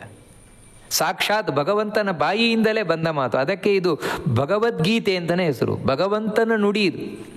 ಅಂದರೆ ದೇವರು ನಮ್ಮ ಹತ್ರ ನೇರವಾಗಿ ಮಾತಾಡೋದು ಈ ಭಗವದ್ಗೀತೆಯ ಮಾತಿನ ಮೂಲಕ. ಅದರಿಂದಾಗಿಯೇ ಭಗವದ್ಗೀತೆಯ ಒಂದೊಂದು ಮಾತುಗಳು ಕೂಡ ನಮ್ಮ ಮನಸ್ಸಿನಲ್ಲಿ ಹೋಗಿ ನೇರವಾಗಿ ಪರಿಣಾಮ ಉಂಟು ಮಾಡುತ್ತದೆ.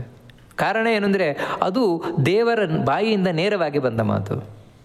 ಅದು ನಾನು ಎಂಥ ಮಾತು ಹೇಳಿದ್ದೇನೆ ಗೊತ್ತು ನನಗೆ ಹೇಳಿದ ಈ ಜ್ಞಾನ ಯಾವ ರೀತಿಯದ್ದು ಅಂದರೆ ಗುಹ್ಯಾತ್ ಗುಹ್ಯತರಂ ಅಂತ ಹೇಳ್ತಾನೆ. ವಾಸ್ತವಿಕವಾಗಿ ಎಲ್ಲವನ್ನ ಎಲ್ಲರ ಮುಂದೆ ಹೇಳಬಾರ್ದು ಅಂತ. ಅದರಲ್ಲೂ ಯಾವುದು ಗುಹ್ಯವಾದ ಮಾತಿದೆ ಅಂದರೆ ರಹಸ್ಯವಾದ ಮಾತಿದೆ ಅದನ್ನು ಹೇಳಲೇಬಾರ್ದು. ನಾವು ಯಾವುದನ್ನು ರಹಸ್ಯ ಅಂತ ಕರೆಯುವುದೇ ಅದನ್ನು ಸೀಕ್ರೆಟ್. ಯಾವುದನ್ನು ಎಲ್ಲರ ಮುಂದೆ ಹೇಳಬಾರದು, ಮತ್ತು ಹೇಳಬೇಕಾದವರ ಬಳಿ ಮಾತ್ರ ಹೇಳಬೇಕು, ಅದನ್ನು ನಾವು ರಹಸ್ಯ ಅಂತ ಕರೆಯುವಂಥದ್ದು. ಇದು ಅದಲ್ಲ. ಗುಹ್ಯಾತ್ ಗುಹ್ಯತರಂ ಅಂತೇಳಿದರೆ ಇಂತಹ ರಹಸ್ಯವಾದ ಮಾತುಗಳೇನಿವೆ ಯಾವುದನ್ನು ನಾವು ಕಂಡ್ಕೊಂಡವ್ರ ಹತ್ರಲ್ಲೇ ಹೇಳಬಾರ್ದು, ಹೇಳಬೇಕಾದವ್ರ ಹತ್ರ ಮಾತ್ರ ಹೇಳಬೇಕು. ಅಂಥ ಕೆಲವು ಮಾತುಗಳೆಲ್ಲ ಇದೆ. ಅಂದರೆ ಇವಾಗ ವೇದ, ಇತಿಹಾಸ, ಪುರಾಣ ಮುಂತಾದ ಅವುಗಳೆಲ್ಲದರಲ್ಲಿಯೂ ಕೂಡ ಅತ್ಯಂತ ರಹಸ್ಯವಾದ ವಿಷಯ ಇದು ಅಂತೇಳಿದರೆ ಇದನ್ನಂತೂ ಕೂಡ ಹೇಳಲೇಬಾರದು. ಅಂದರೆ ಅಂಥವ್ರಿಗೆ ಇಂಥವ್ರಿಗೆ ಹೇಳಲಿಕ್ಕೆ ಹೋಗಲೇಬಾರದು ಇದನ್ನು.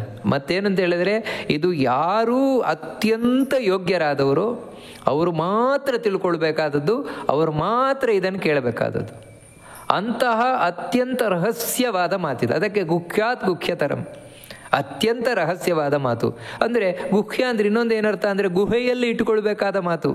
ನಮ್ಮ ಹೃದಯ ಗುಹೆ ಅಂದರೆ ನಮ್ಮ ಹೃದಯದಲ್ಲಿ ನಮ್ಮ ಒಳಗೆ ಯಾವತ್ತೂ ನಾವಿದನ್ನು ಮುಚ್ಚಿಟ್ಕೊಳ್ಬೇಕಾದದ್ದು. ಅದನ್ನು ಹೇಳೋದಲ್ವ ಗುಟ್ಟಿನ ಮಾತು ಅಂತ ಹೇಳಿದ್ರೆ ನಮ್ಮೊಳಗೆ ಇಟ್ಕೊಳ್ಬೇಕು, ಇನ್ನೊಬ್ಬರಿಗೆ ಹೇಳೋದಲ್ಲ. ನಾವು ಅದು ಹೇಳಬೇಕಾದ್ರೆ ಅದನ್ನು ಯಾರಿಗೂ ಹೇಳಬೇಡಿ, ನಿಮಗೂ ಮಾತ್ರ ಹೇಳ್ತಾ ಇರೋದು. ಅಂದರೆ ಅದೇ ಗುಟ್ಟು ಅಂತ. ಇಲ್ಲದೇ ಇದ್ದರೆ ನಾನು ಇದನ್ನು ಹೇಳ್ತೇನೆ ಎಲ್ರಿಗೂ ಹೇಳಬೇಡಿ ಅಂತ ಹೇಳಿದ್ರೆ ಅದನ್ನು ಗುಟ್ಟು ಅಂತ ಕರೆಯೋಲ್ಲ. ಯಾರಿಗೂ ಹೇಳಬೇಡಿ, ನೀವು ಮಾತ್ರ ಇಟ್ಕೊಳ್ಳಿ ಅಂತ ಹೇಳೋದು ಗುಟ್ಟು. ಹಾಗೆ ಈ ಮಾತು ನಾವು ನಮ್ಮೊಳಗೆ ಇಟ್ಕೊಳ್ಬೇಕಾದದ್ದು. ಭಗವದ್ಗೀತೆಯ ಮಾತು ನಮ್ಮೊಳಗೆ ಇಟ್ಕೊಳ್ಬೇಕಾದದ್ದು. ನಮ್ಮೊಳಗೆ ಇಟ್ಕೊಳ್ಬೇಕಾದದ್ದಲ್ಲ, ನಮ್ಮೊಳಗೇ ಇಟ್ಕೊಳ್ಬೇಕಾದದ್ದು ಅಂತ ಹೇಳಿದರೆ ಇದನ್ನು ಹೊರಗೆ ಹೋಗದಂತೆ ನೋಡ್ಕೊಳ್ಬೇಕಾದದ್ದು. ಯಾಕಂತ ಹೇಳಿದರೆ ಈ ಗೀತೆಯ ಜ್ಞಾನವನ್ನು ನಾಶಪಡಿಸಲಿಕ್ಕೆ ಬೇಕಾದಷ್ಟು ವೈರಿಗಳಿದ್ದಾರೆ, ಕಸಿದುಕೊಂಡು ಹೋಗಲಿಕ್ಕೆ ಬಹಳಷ್ಟು ವೈರಿಗಳಿದ್ದಾರೆ. ಅದಕ್ಕೋಸ್ಕರ ಇದು ಅತ್ಯಂತ ರಹಸ್ಯವಾದ ವಿಷಯ. ಅದನ್ನು ನಾನು ನಿನಗೆ ಹೇಳಿದ್ದೇನೆ. ಈ ರೀತಿ ಹೇಳಿ ಮುಂದೆ ಕೃಷ್ಣ ಒಂದು ಮಾತು ಹೇಳ್ತಾರೆ ನೋಡಿ, ಇದು ಬಹಳ ಸ್ವಾರಸ್ಯವಾದ ಮಾತು. ಏತತ್ ಅಶೇಷೇಣ ವಿಮೃಶ್ಯ. ನೋಡಪ್ಪ, ನಾನು ನಿನಗೆ ಏನು ಹೇಳಿದ್ದೇನೆ ಕೃಷ್ಣ, ಇದನ್ನು ಅಶೇಷೇಣ ವಿಮೃಶ್ಯ, ಸಂಪೂರ್ಣವಾಗಿ ನೀನು ವಿಮರ್ಶೆ ಮಾಡು. ಸಂಪೂರ್ಣವಾಗಿ ವಿಮರ್ಶೆ ಮಾಡು. ನಾನು ಏನು ಹೇಳಿದ್ದೇನೆ ಅದನ್ನು ವಿಮರ್ಶೆ ಮಾಡು. ವಿಮರ್ಶೆಯನ್ನು ಮಾಡಿ ಕಡೆಗೆ ಯಥೇಚ್ಛಸಿ ತಥಾ ಕುರು, ನೀನು ಹೇಗೆ ಇಚ್ಛಿಸ್ತೀಯ ಆ ರೀತಿ ಮಾಡು ಅಂತ ಕೃಷ್ಣ ಹೇಳ್ತಾ ಇದ್ದಾರೆ. ಅಂತ ಹೇಳಿದರೆ ಇಲ್ಲಿವರೆಗೆ ಇಷ್ಟೆಲ್ಲ ಉಪದೇಶ ಕೊಟ್ಟದ್ದು ಯಾಕೆ ಕೃಷ್ಣ? ಅರ್ಜುನ ಯುದ್ಧ ಮಾಡಬೇಕು ಎನ್ನುವ ಉದ್ದೇಶದಿಂದಲ್ವ.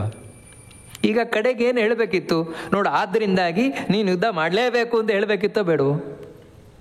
ನೋಡು, ನಿನಗೆ ನಾನು ಇಷ್ಟು ಉಪದೇಶ ಕೊಟ್ಟಿದ್ದೇನೆ, ಇಷ್ಟು ಉಪದೇಶ ಕೊಟ್ಟದ್ರಿಂದಾಗಿ ನೀನು ಇಷ್ಟು ಕೇಳಿದ್ರಿಂದಾಗಿ ನೀನಿವಾಗ ಯುದ್ಧ ಮಾಡಲೇಬೇಕು ಅಂತ ಈ ರೀತಿ ಹೇಳಬೇಕಿತ್ತ ಬೇಡವೋ ಕೃಷ್ಣ? ಆದರೆ ಅದನ್ನು ಬಿಟ್ಟು ನೋಡಪ್ಪ, ನಾನು ಹೇಳುವುದನ್ನೆಲ್ಲ ನಿನಗೆ ಹೇಳಿದ್ದೇನೆ, ನೀನು ಇದನ್ನು ಸಂಪೂರ್ಣವಾಗಿ ವಿಮರ್ಶೆ ಮಾಡು, ವಿಮರ್ಶೆ ಮಾಡಿ ನಿನಗೇನು ಕಾಣುತ್ತೆ ಅದನ್ನು ಮಾಡು ಅಂತ ಈ ರೀತಿ ಹೇಳ್ತಾ ಇದ್ದಾನಲ್ವ. ಅಲ್ಲ, ಇದನ್ನೇ ಹೇಳುವುದಾಗಿದ್ದರೆ ಇಷ್ಟು ಉಪದೇಶ ಕೊಡಬೇಕಿತ್ತ? ಇಷ್ಟು ಉಪದೇಶ ಕೊಡುವ ಅಗತ್ಯ ಇರಲಿಲ್ವಲ್ಲ, ಮೊದಲೇ ಇಡ್ಬೋದಿತ್ತಲ್ವಾ? ನಿನಗೇನು ಕಾಣುತ್ತೆ ಅದನ್ನು ಮಾಡು ಅಂತ ಮೊದಲೇ ಹೇಳಿಬಿಟ್ಟಿದ್ರೆ ಇಷ್ಟು ಅಧ್ಯಾಯಗಳ ಅವಶ್ಯಕತೆ ಇರ್ತಾ ಇರಲಿಲ್ಲ. ಟೈಮ್ ಬೇರೆ ಉಳಿತಾ ಇತ್ತಲ್ವ, ಸಮಯವೂ ಉಳಿತಾ ಇತ್ತಲ್ವ ಅಂತ ಕಾಣಿಸ್ತಾ ಇದೆ ನಮಗೆ. ಅಥವಾ ಇನ್ನೊಂದೇನು ಅಂತ ಹೇಳಿದರೆ, ಇದನ್ನೇ ಹೇಳುವುದಾಗಿದ್ದರೆ ಹಿಂದೆ ಅರ್ಜುನನಿಗೆ ಯಾಕೆ ಹೆದರಿಸಬೇಕಿತ್ತು ಕೃಷ್ಣ? ಏನಂತ ಹೇಳಿದರೆ ಮಿಥ್ಯೇವ ವ್ಯವಸಾಯಶ್ಚೇ ಪ್ರಕೃತಿ ತ್ವಾಂ ನಿಯೋಕ್ಷಸಿ ಅಂತ. ಯದಹಂಕಾರಮಾಶ್ರಿತ್ಯ, ಯಾವ ಅಹಂಕಾರವನ್ನು ಆಶ್ರಯಿಸಿ ನಾನು ಯುದ್ಧ ಮಾಡೋಲ್ಲ ಅಂತ ಹೇಳ್ತಾ ಇದೆಯಾ, ಆ ಸುಳ್ಳೆ ಇದು. ನಾನು ಯುದ್ಧ ಮಾಡೋಲ್ಲ ಅಂತ ಹೇಳೋದು ಸುಳ್ಳೆ. ಯಾಕಂತ ಹೇಳಿದ್ರೆ ದೇವ್ರ ಇಚ್ಛೆ ಅನ್ನೋದು, ದೇವ್ರ ಇಚ್ಛೆ ಅಂದರೆ ಮತ್ತೆ ಯಾರುವೇ ತಾನೇ ದೇವರು. ಅಂದರೆ ನನ್ನಿಚ್ಛೆ ಅನ್ನೋದು ನಿನ್ನಿಂದ ಯುದ್ಧ ಮಾಡಿಸ್ತದೆ ಅಂತ ಹಿಂದೆ ಹೇಳಿದ. ಹಾಗೆ ಹೇಳಿದ ಮೇಲೆ ಮತ್ತೆ ನಿನಗೆ ಯಥೇಚ್ಛಸಿ ತಥಾಕುರು ಯಾಕೆ ಹೇಳ್ತಾ ಇದ್ದಾನೆ ಕೃಷ್ಣ? ಅಂದರೆ ಇದೇ ಕೃಷ್ಣ ನಾಟಕ ಮಾಡ್ತಾ ಇದ್ದಾನೆ ಇಲ್ಲಿ. ಅವಾಗೊಂದು ರೀತಿ ಹೇಳೋದು, ಇವಾಗೊಂದು ರೀತಿ ಹೇಳೋದು, ಇದೇ ನಾಟಕ ಮಾಡ್ತಾ ಇದ್ದಾನೆ ಕೃಷ್ಣ. ಅದು ಇಲ್ಲ ಅದನ್ನೇ ಹೇಳ್ಬಿಡ್ಬೋದಿತ್ತಲ್ವ. ನೋಡು, ದೇವ್ರು ನಿನ್ನೊಳಗೆ ಕೂತು ಮಾಡಿಸ್ತಾನೆ ಅಂತ ತಿಳ್ಕೋ, ಯುದ್ಧ ಮಾಡು ಅಂತ ಹೇಳ್ಬಿಡ್ಬೋದಿತ್ತಲ್ವ. ಹಾಗೆ ಹೇಳೋದಿಲ್ಲ. ಮತ್ತೇನೆಂದರೆ ಯಥೇಚ್ಛಸಿ ತಥಾಕುರು ಅಂತ ಹೇಳ್ತಾ ಇದ್ದಾನೆ. ಯಾಕೆ ಅಂದರೆ ಇದೇ ಗೀತೆಯ ಸಾರ ಅಂತ ಹೇಳಿದರೆ, ಈ ಒಂದು ಮಾತೇನಿದೆ ಇದರಿಂದ ಯಾರಿಗೆ ಗೀತೆ ಅರ್ಥ ಆಗಿದ್ದರೆ ಖಂಡಿತವಾಗಿ ಇದರ ಅರ್ಥ ಗೊತ್ತಾಗುತ್ತೆ. ಅದಕ್ಕಾಗೇ ಕೃಷ್ಣ ಹೇಳಿದ್ದು ವಿಮೃಶ್ಯೇತ ದಶೇಷೇಣ ಯಥೇಚ್ಛಸಿ ತಥಾಕುರು ಅಂತ ಹೇಳಿದರೆ, ಗೀತೆಯ ಒಟ್ಟು ಸಾರ ಏನು ಅಂತ ಹೇಳಿದರೆ, ಜೀವ ಅಸ್ವತಂತ್ರ ಕರ್ತೃ, ಭಗವಂತ ಸ್ವತಂತ್ರ ಕರ್ತೃ. ನೋಡಿ, ಇಲ್ಲಿ ಕರ್ತೃ ಅನ್ನುವುದನ್ನು ಮರಿಬಾರ್ದು. ಜೀವ ಏನೂ ಅಲ್ಲ ಅಂತಲ್ಲ. ಎಷ್ಟೋ ಜನರಿಗೆ ಏನು ಅಂದರೆ, ಅಯ್ಯೋ ನಾವೇನೂ ಇಲ್ಲ, ನಾವೇನೂ ಇಲ್ಲ, ಸೊನ್ನೆ, ಈ ರೀತಿ ತಿಳ್ಕೊಳ್ಳೋರಿದ್ದಾರೆ. ನಾವು ಬರೀ ಸೊನ್ನೆ, ನಾವೇನಿಲ್ಲ, ದೇವ್ರು ಮಾಡಿಸಿದ್ದು ಮಾಡೋದಷ್ಟೇ, ಇನ್ನೇನಿದೆ ನಮ್ಮದು, ಏನಿಲ್ಲ ಅಂತ. ನೀನು ಏನೂ ಇಲ್ಲ ಅಂತ ತಿಳ್ಕೊಳ್ಬೇಡ. ಮತ್ತೆ ಏನಂದರೆ ನೀನೇನೂ ಆಗಿದ್ಯಾ, ಆದರೆ ನಾನೇ ಎಲ್ಲ ಅಂತ ತಿಳ್ಕೊಳ್ಬೇಡ. ಇಲ್ಲಿ ಕೃಷ್ಣ ಗೀತೆಯಲ್ಲಿ ಹೇಳಿದ್ದದೆ, ನೀನೇನೂ ಆಗಿದ್ಯಾ ಆದರೆ ನಾನೇ ಎಲ್ಲ ಅಂತ ತಿಳ್ಕೊಳ್ಬೇಡ. ಏನಾಗಿದ್ದೀಯ ನೀನು ಅದನ್ನು ಇಲ್ಲಿ ಹೇಳಿದ. ನಾವು ಜೀವ ಅಂತ ಏನು ಹೇಳ್ತಾ ಇದ್ದೇವೆ, ಜೀವ ಅಸ್ವತಂತ್ರ ಕರ್ತೃ, ಅಸ್ವತಂತ್ರವಾಗಿ ಮಾಡುವವನಾಗಿದ್ದಾನೆ. ಹೇಗೆ ಅದನ್ನು ಇಲ್ಲಿ ಸ್ಪಷ್ಟ ತಿಳಿಸ್ಕೊಂಡು ಹೋಗ್ತಾನೆ. ಏನು ಅಂತ ಹೇಳಿದರೆ, ವಿಮೃಶ್ಯೇತ ದಶೇಷೇಣ, ನಾನು ಏನು ಹೇಳಿದ್ದೇನೆ ಅದನ್ನು ಸಂಪೂರ್ಣವಾಗಿ ವಿಮರ್ಶೆ ಮಾಡು. ಅಂದರೆ ವಿಮರ್ಶೆ ಮಾಡುವುದು ನಿನಗೆ ಬಿಟ್ಟಿದ್ದೇನೆ. ಅಂದರೆ ನಮಗೆ ದೇವರು ಎಷ್ಟು ಅವಕಾಶ ಕೊಟ್ಟಿದ್ದಾನೆ ಅಂತ ಒಳಗಿನಿಂದ. ಅದಕ್ಕೆ ನಾವು ಕರ್ತೃ, ನಾವು ಮಾಡುವವರು ಅಂದರೆ ಇಷ್ಟೇ. ಇವಾಗ ಭಗವದ್ಗೀತೆ ಕೃಷ್ಣ ಉಪದೇಶ ಕೊಟ್ಟ, ಭಗವದ್ಗೀತೆಯನ್ನು ಉಪದೇಶ ಕೊಟ್ಟು ಬಿಟ್ಟ, ನೀನು ಯೋಚನೆ ಮಾಡೋದು. ನಾವು ಯೋಚನೆ ಮಾಡಬೇಕು, ಒಳಗೆ ಯೋಚನೆ ಮಾಡಿ ಯಥೇಚ್ಛಸಿ ತಥಾಕುರು, ನೀನು ಹೇಗೆ ಇಚ್ಛಿಸ್ತೀಯ ಹಾಗೆ ಮಾಡು ಅಂತ ಹೇಳ್ತಾನೆ. ಅಂತ ಹೇಳಿದರೆ ಇಚ್ಛೆ ನನ್ನದೇ ಇಚ್ಛೆ, ಅದಕ್ಕಾಗಿಯೇ ನನಗೆ ಪಾಪ ಪುಣ್ಯ ಬರುವುದು. ಇವಾಗ ಒಂದು ಕರ್ಮ ಮಾಡಿದಾಗ ನನಗೆ ಪಾಪ ಪುಣ್ಯ ಬರಲಿಕ್ಕೆ ಕಾರಣ ಏನು? ಒಂದೊಮ್ಮೆ ದೇವರಿಚ್ಛೆಯಂತೆ ಇಲ್ಲ ಆಗ್ತಾ ಇದೆ ಅಂತ ಹೇಳಿದ್ರೆ ನನಗೆ ಪಾಪ ಬರಬಾರ್ದು, ದೇವರಿಗೆ ಬರಲಿ. ಇವಾಗ ಒಂದು ಕೊಲೆ ದೇವರ ಒಳಗೆ ಇಚ್ಛೆ ಮಾಡ್ತಾ ಇದ್ದಾನೆ. ಹಿಂದೆ ಹೇಳಿದಾಗೆ ಈಶ್ವರ ಸರ್ವಭೂತಾನಂ ಹೃದಯೇಶೇರ್ಜುನ ತಿಷ್ಠತಿ ಭ್ರಾಮಯನ್ ಸರ್ವಭೂತಾನಿ ಯಂತ್ರಾರೂಢಾನಿ ಮಾಯಜ. ನಮ್ಮನ್ನು ತಿರುಗಿಸ್ತಾ ಇದ್ದಾನೆ ತನ್ನಿಚ್ಛೆಯಂತೆ ಅಂತ ಹೇಳೋದಾಗಿದ್ರೆ, ಹೌದು ದೇವರು ನನ್ನಿಂದ ಕೊಲೆ ಮಾಡಿಸಿದ, ನಾನು ಕೊಲೆ ಮಾಡಿದೆ ಹಾಗೆ ಹೇಳ್ಬೋದಲ್ವಾ. ನನಗೆ ಯಾಕೆ ಪಾಪ ಬರಬೇಕು? ಹಾಗಿದ್ರೆ ಪುಣ್ಯವೂ ಬರಬಾರ್ದು. ಯಾಕಂತ ಹೇಳಿದ್ರೆ, ಹೌದು ದೇವರಿಗೆ ಪುಣ್ಯಕರ್ಮ ಮಾಡಿಸಿದ, ನಾನು ಮಾಡಿದೆ, ಪುಣ್ಯವೂ ನನಗೆ ಬರಬಾರ್ದು. ಅದಕ್ಕಾಗಿ ಪುಣ್ಯ ಪಾಪ ಎರಡೂ ನನಗೆ ಬರಲಿಕ್ಕೆ ಅವಕಾಶವೇ ಇಲ್ಲ ಅಂತ ಆಗ್ಬೋದಿತ್ತು. ಅದರಿಂದಾಗಿ ನನ್ನನ್ನು ಪುಣ್ಯಾತ್ಮ ಅಂತ ನಾನು ಹೇಳ್ಕೊಳ್ಳಿಕ್ಕೂ ಇಲ್ಲ, ನನ್ನನ್ನು ಪಾಪಾತ್ಮ ಅಂತ ಹೇಳ್ಕೊಳ್ಳಿಕ್ಕೂ ಇಲ್ಲ, ಮತ್ತು ನಾನೇನೂ ಇಲ್ಲ ಅಂತ ಆಗಬೇಕಾಗಿತ್ತು. ಹಾಗಲ್ಲ. ಮತ್ತೇನು ಅಂತ ಹೇಳಿದರೆ, ನಿನಗೆ ಯೋಚನಾ ಶಕ್ತಿ ಇದೆ, ನಿನಗೆ ಯೋಚನೆ ಮಾಡುವ ತಾಕತ್ತಿದೆ. ಆದರೆ ಆ ತಾಕತ್ತನ್ನು ಮೇಲೆ ತರುವವನು ನಾನು. ನಿನಗದು ಗೊತ್ತಿಲ್ಲ. ಅದನ್ನು ಮೇಲೆ ತಂದು ಯೋಚನೆ ಮಾಡಲಿಕ್ಕೆ ನಿನಗೆ ಬಿಟ್ಟಿದ್ದೇನೆ. ಈ ಕಾರಣದಿಂದಲೇ ಒಂದು ವಿಷಯದ ಬಗ್ಗೆ 10 ಜನ 10 ರೀತಿ ಯೋಚನೆ ಮಾಡ್ತಾರೆ. ಈ ಕಾರಣದಿಂದಲೇ. ಯಾಕಂದರೆ ಜೀವ ಬೇರೆ ಬೇರೆ. ಒಬ್ಬನೇ ದೇವರು ಒಂದೊಮ್ಮೆ ಯೋಚನೆ ಮಾಡುವುದು ಅಂತಾಗಿದ್ದರೆ 10 ಜನರೊಳಗೆ ಒಂದೇ ಯೋಚನೆ ಬರಬೇಕಿತ್ತು. ಯಾಕಂದರೆ ಇವನೇ ಎಲ್ಲರೊಳಗೂ ಕೂತು ಯೋಚನೆ ಮಾಡ್ತಾ ಇರೋದಲ್ವ, ಅಥವಾ ಇವನು ಎಲ್ರಿಗೂ ಒಳಗೆ ಕೂತು ಇವನೇ ಯೋಚನೆ ಮಾಡಿಸ್ತಾ ಇರೋದಲ್ವ, ಒಂದೇ ರೀತಿ ಯೋಚನೆ ಮಾಡಿಸ್ಬಿಡ್ಬೋದಿತ್ತು. ಹಾಗೆ ಮಾಡಲ್ಲ. ಮತ್ತು ಒಂದೇ ವಿಷಯ, ಇವಾಗ ಇದೇ ವಿಷಯ 10 ಜನರ ಕಿವಿಗೆ ಹೋದರೆ 10 ರೀತಿ ಯೋಚನೆ ಬರ್ತದೆ. ಕಾರಣ ಏನಂತ ಹೇಳಿದರೆ, ದೇವರವರಿಗೆ ಯೋಚನೆ ಮಾಡುವ ಶಕ್ತಿಯನ್ನು ಕೊಟ್ಟು ಬಿಡ್ತಾನೆ, ನೀವು ಯೋಚನೆ ಮಾಡಿರಿ ಅಂತ. ಆದರೆ ಶಕ್ತಿ ಅವನೇ ಕೊಡುವುದು. ಇಲ್ಲಿದ್ರೆ ಇವನಿಗೆ ಯೋಚನೆ ಮಾಡಲಿಕ್ಕಾಗೋಲ್ಲ, ಯೋಚನೆ ಮಾಡುವುದು ಇವನೇ. ಆಯಿತಾ? ಒಂದನೇದ್ದದು. ಎರಡನೇದೇನು ಅಂತ ಹೇಳಿದರೆ ಇಚ್ಛೆಯೂ ಇವನಿದೆ ಒಳಗಿನಿಂದ. ಇಚ್ಛೆಗೂ ಶಕ್ತಿ ಇಲ್ಲ, ಆ ಶಕ್ತಿ ಕೊಟ್ಟು ಬಿಡ್ತಾನೆ, ಏನು ಇಚ್ಛೆ ಮಾಡು ನೀನು ನೋಡೋಣ ಅಂತ. ಅದಕ್ಕಾಗಿಯೇ ಒಂದು ವಿಷಯದ ಬಗ್ಗೆ ನಾವು ಅರ್ಥ ಮಾಡಿಕೊಂಡ್ರೂ ಕೂಡ ಇಚ್ಛೆ ಬೇರೆ ಬೇರೆನೇ ಬರುತ್ತೆ. ಎಲ್ಲರೂ ಒಂದೇ ರೀತಿ ಇಚ್ಛೆ ಮಾಡೋಲ್ಲ. ಇವಾಗ ಭಗವದ್ಗೀತೆ ಕೇಳಿದವರು ಎಲ್ರಿಗೂ ಕೂಡ ಒಂದೇ ರೀತಿ ಇಚ್ಛೆ ಬರುತ್ತಾ? ಬರೋಲ್ಲ. ಯಾಕೆ ಬರೋಲ್ಲ ಅಂತ ಹೇಳಿದ್ರೆ ಆ ಇಚ್ಛೆ ಮಾಡುವ ಶಕ್ತಿ, ಇಚ್ಛೆ ಮಾಡುವುದು ನಮಗೆ ಬಿಡ್ತಾನೆ. ಯಥೇಚ್ಛಸಿ, ನೀನೇನು ಮಾಡ್ತೀಯೋ, ಏನು ಇಚ್ಛಿಸ್ತೀಯೋ ಹಾಗೆ ಮಾಡು ಅಂತ. ಹೌದು, ದೇವರು ನಮಗೆ ಬಿಟ್ಟಿದ್ದಾನಲ್ವಾ, ಹಾಗೆ ನಾವು ಮಾಡಿಬಿಡೋಣ ಅಂತ ಹೇಳಿದರೆ ಅಲ್ಲೇ ಇರುವುದು. ಇಚ್ಛೆ ನೀನು ಮಾಡ್ತೀಯಾ ಮಾಡು, ಆದರೆ ನನ್ನಿಚ್ಛೆ ಏನು ನಡೀತದ ಅದೇ ನಾವು ಆಗುವಂಥದ್ದು. ನನ್ನಿಚ್ಛೆಯಂತೆ ನಡೆಯುವುದು. ನಿನಗೆ ಇಚ್ಛೆ ಮಾಡ್ಲಿಕ್ಕೆ ಬಿಡ್ತೇನೆ ನಾನು, ಮಾಡು, ನೀನು ಇಚ್ಛೆ ಮಾಡು. ಯಾಕಂದರೆ ನಿನ್ನ ಕರ್ಮಕ್ಕನುಗುಣವಾಗಿ ನೀನು ಇಚ್ಛೆ ಮಾಡ್ತೀಯ. ಒಂದೊಮ್ಮೆ ನಿನ್ನ ಇಚ್ಛೆಯು ನನ್ನ ಇಚ್ಛೆಯು ಒಂದೇ ಆಗಿತ್ತಾ ಆ ಕೆಲಸ ಆಗುತ್ತೆ. ಇಲ್ವಾ ನಿನ್ನಿಚ್ಛೆ ನನ್ನಿಚ್ಛೆ ಬೇರೆ ಆಗಿದೆಯಾ, ಅವಾಗ ಕೊರಗುತ್ತಾ ಕೂರ್ತೀಯ. ಅಲ್ಲ, ಇವಾಗ ಅರ್ಜುನನಿಗೆ ಇಷ್ಟು ಧೈರ್ಯವಾಗಿ ಹೇಳ್ತಾ ಇದ್ದಾನಲ್ವ ಕೃಷ್ಣ, ಯಥೇಚ್ಛಸಿ ತಥಾ ಕುರು ಅಂತ. ನೀನು ಹೇಗೆ ಇಚ್ಛಿಸ್ತೀಯ ಹಾಗೆ ಮಾಡಪ್ಪ ಅಂತ. ಒಂದೊಮ್ಮೆ ನಾನು ಯುದ್ಧ ಮಾಡೋಲ್ಲ ಅಂತ ಕೂತ್ಬಿಟ್ಟಿದ್ರೆ ಅರ್ಜುನ, ಕೃಷ್ಣ ಇಷ್ಟು ಉಪದೇಶ ಕೊಟ್ಟಿದ್ದು ವ್ಯರ್ಥ ಆಗಿಬಿಡ್ತಾ ಇತ್ತಲ್ವ. ಅವಕಾಶವೇ ಇಲ್ಲ ಅದಕ್ಕೆ. ನೋಡಿ, ಅದಕ್ಕೆ ಅವಕಾಶವೇ ಇಲ್ಲ. ಕಾರಣ ಏನು ಅಂತ ಹೇಳಿದರೆ, ಹಿಂದೆಯೇ ಕೃಷ್ಣ ಇದಕ್ಕೆ ಉತ್ತರ ಕೊಟ್ಟಾಗಿದೆ. ಏನು ಅಂತ ಹೇಳಿದರೆ, ಮಿಥ್ಯೈವ ವ್ಯವಸಾಯಸ್ಥೆ ಪ್ರಕೃತಿ ಸ್ವಾಂ ನಿಯೋಕ್ಷತಿ ಅಂತ. ನಿನ್ನ ಈ ಎಲ್ಲ ಯೋಚನೆಗಳು ಸುಳ್ಳು. ಯಾಕಂತ ಹೇಳಿದ್ರೆ ನನ್ನ ಇಚ್ಛೆ ಮತ್ತು ಇನ್ನೊಂದೇನು ನಿನ್ನ ಸ್ವಭಾವ. ನಿನ್ನ ಸ್ವಭಾವ ಅನ್ನುವಂಥದ್ದು ಇದರಲ್ಲಿ ನಿಯೋಜನೆ, ಯುದ್ಧದಲ್ಲಿ ನಿಯೋಜನೆ ಮಾಡೇ ಮಾಡುತ್ತದೆ ಅಂತ ಸ್ಪಷ್ಟವಾಗಿ ತಿಳಿಸಿದ್ದಾನೆ. ಅಂದರೆ ಯುದ್ಧದಲ್ಲಿ ನಿಲ್ಲಿಸ್ತದೆ ಅಂತ ಹೇಳಿದ್ರೆ ನನ್ನ ಇಚ್ಛೆಯೇ ನಡೆಯುವುದು. ಮತ್ತು ಇನ್ನೊಂದೇನು ಅಂದರೆ ಕೃಷ್ಣ ಸರ್ವಜ್ಞ. ಅವನು ಅರ್ಜುನ ಏನು ಇಚ್ಛೆ ಮಾಡ್ತಾನೆ ಅಂತ ಗೊತ್ತಿದೆ ಅವನಿಗೆ. ಅದಕ್ಕಾಗಿಯೇ ಬಿಡ್ತಾ ಇರೋದು ನೀನು ಮಾಡು ಅಂತ. ಯಾಕೆ ಅಂತ ಹೇಳಿದರೆ ನನ್ನಿಚ್ಛೆ ನಿನ್ನಿಚ್ಛೆ ಬೇರೆ ಆಗುವುದೇ ಇಲ್ಲ, ಒಂದೇ ಆಗುತ್ತದೆ. ಆ ಕಾರಣದಿಂದಾಗಿ ನನ್ನ ಇಚ್ಛೆಯಂತೆ ಬಂದೇ ಬರ್ತಾನೆ ಅಂತ ಗೊತ್ತು. ಆದರೆ ಅದು ನನ್ನ ಬಲಾತ್ಕಾರದಿಂದ ಬರಬಾರ್ದು. ನೋಡಿ, ಇಲ್ಲಿ ನಾವು ತಿಳ್ಕೊಳ್ಬೇಕಾದದ್ದು ಏನು ಅಂದರೆ, ದೇವರು ಯಾರಿಗೂ ಬಲಾತ್ಕಾರ ಮಾಡೋಲ್ಲ, ಯಾರನ್ನು ಬಲಾತ್ಕಾರ ಮಾಡೋಲ್ಲ. ಮತ್ತೇನು ಅಂತ ಹೇಳಿದ್ರೆ ಬಿಡ್ತಾನೆ, ನೀವೇನು ಮಾಡ್ತಿರೋ ಮಾಡ್ರಿ ಅಂತ. ಈ ಕಾರಣದಿಂದಲೇ ಒಬ್ಬ ಪಾಪಿ ತಾನು ಪಾಪಕರ್ಮ ಮಾಡ್ತಾ ಮಾಡ್ತಾ ಮಾಡ್ತಾ ಹೋಗ್ತಾನೆ.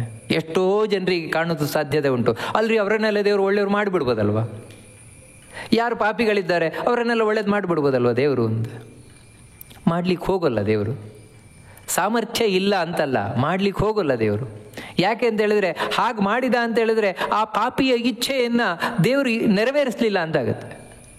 ಇವಾಗ ಒಬ್ಬ ಪಾಪಿ ಇದ್ದಾನೆ ಅಂತ ತಿಳ್ಕೊಳ್ಳಿ, ಆ ಪಾಪಿಗೆ ಏನು ಇಚ್ಛೆ ಅಂತ ಹೇಳಿದರೆ ಅವನಿಗೆ ದೇವರು ಭಜನೆ ಮಾಡೋದು ಇಷ್ಟೇ ಅಲ್ಲ, ದೇವರು ಪೂಜೆ ಮಾಡೋದು ಇಷ್ಟೇ ಅಲ್ಲ. ಒಂದೊಮ್ಮೆ ದೇವರು ಆ ಪಾಪಿಯಿಂದ ಪೂಜೆಯನ್ನು ಮಾಡಿಸಿದ ಅಂತ ಹೇಳಿದ್ರೆ ಅವನು ಒಳಗಿನ ಇಚ್ಛೆಗೆ ವಿರುದ್ಧ ಅದು. ಅವನು ಅಯ್ಯೋ ಏನು ನನ್ನ ಕರ್ಮವೋ, ಏನು ನನ್ನ ಪ್ರಾರಬ್ಧನೋ, ಈ ಪೂಜೆ ಮಾಡ್ಕೊಂಡು ಕೂತಿದ್ದೇನಲ್ವಾ, ಇದರ ಬದಲಿಗೆ ನನ್ನ ಇಸ್ಪೀಟ್ ಆಡ್ಲಿಕ್ಕೆ ಬಿಟ್ಟಿದ್ರೆ ನಾನು ಎಷ್ಟು ಚೆನ್ನಾಗಿ ಇಸ್ಪೀಟ್ ಆಡ್ತಾ ಇದ್ದೆ. ನೋಡಿ, ಅವನು ಇಚ್ಛಿಸುವುದು ಅದನ್ನು ಅಂತ ಹೇಳಿದ್ರೆ ಅವನ ಇಚ್ಛೆ ಅದು. ಒಂದೊಮ್ಮೆ ದೇವರನ್ನು ಬಲಾತ್ಕಾರದ ಪೂಜೆಗೆ ಕೂರಿಸಿದ್ದ ಅಂತ ಹೇಳಿದ್ರೆ ದೇವ್ರ ಪಕ್ಷಪಾತ ಮಾಡ್ತಾನೆ ಅಂತಾಗುತ್ತೆ. ಯಾಕಂತ ಹೇಳಿದ್ರೆ ಒಳ್ಳೆಯವನಿಗೆ ಆಗಬೇಕಾದ ರೀತಿ ದೇವ್ರು ಮಾಡೋಲ್ಲ.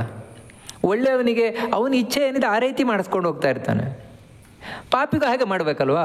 ದೇವರು ಎಲ್ಲರೂ ಸಮಾನ ಅಂತ ಹೇಳಿದ್ರೆ ಒಳ್ಳೆಯವನಿಗೆ ಅವನ ಇಚ್ಛೆಯಿಂದ ದೇವರು ಹೇಗೆ ಮಾಡಿಸ್ತಾನೆ, ಕೆಟ್ಟವನಿಗೆ ಅವನ ಇಚ್ಛೆಯಿಂದೇ ಮಾಡಿಸ್ಕೊಂಡು ಹೋಗ್ಬೇಕು ದೇವರು.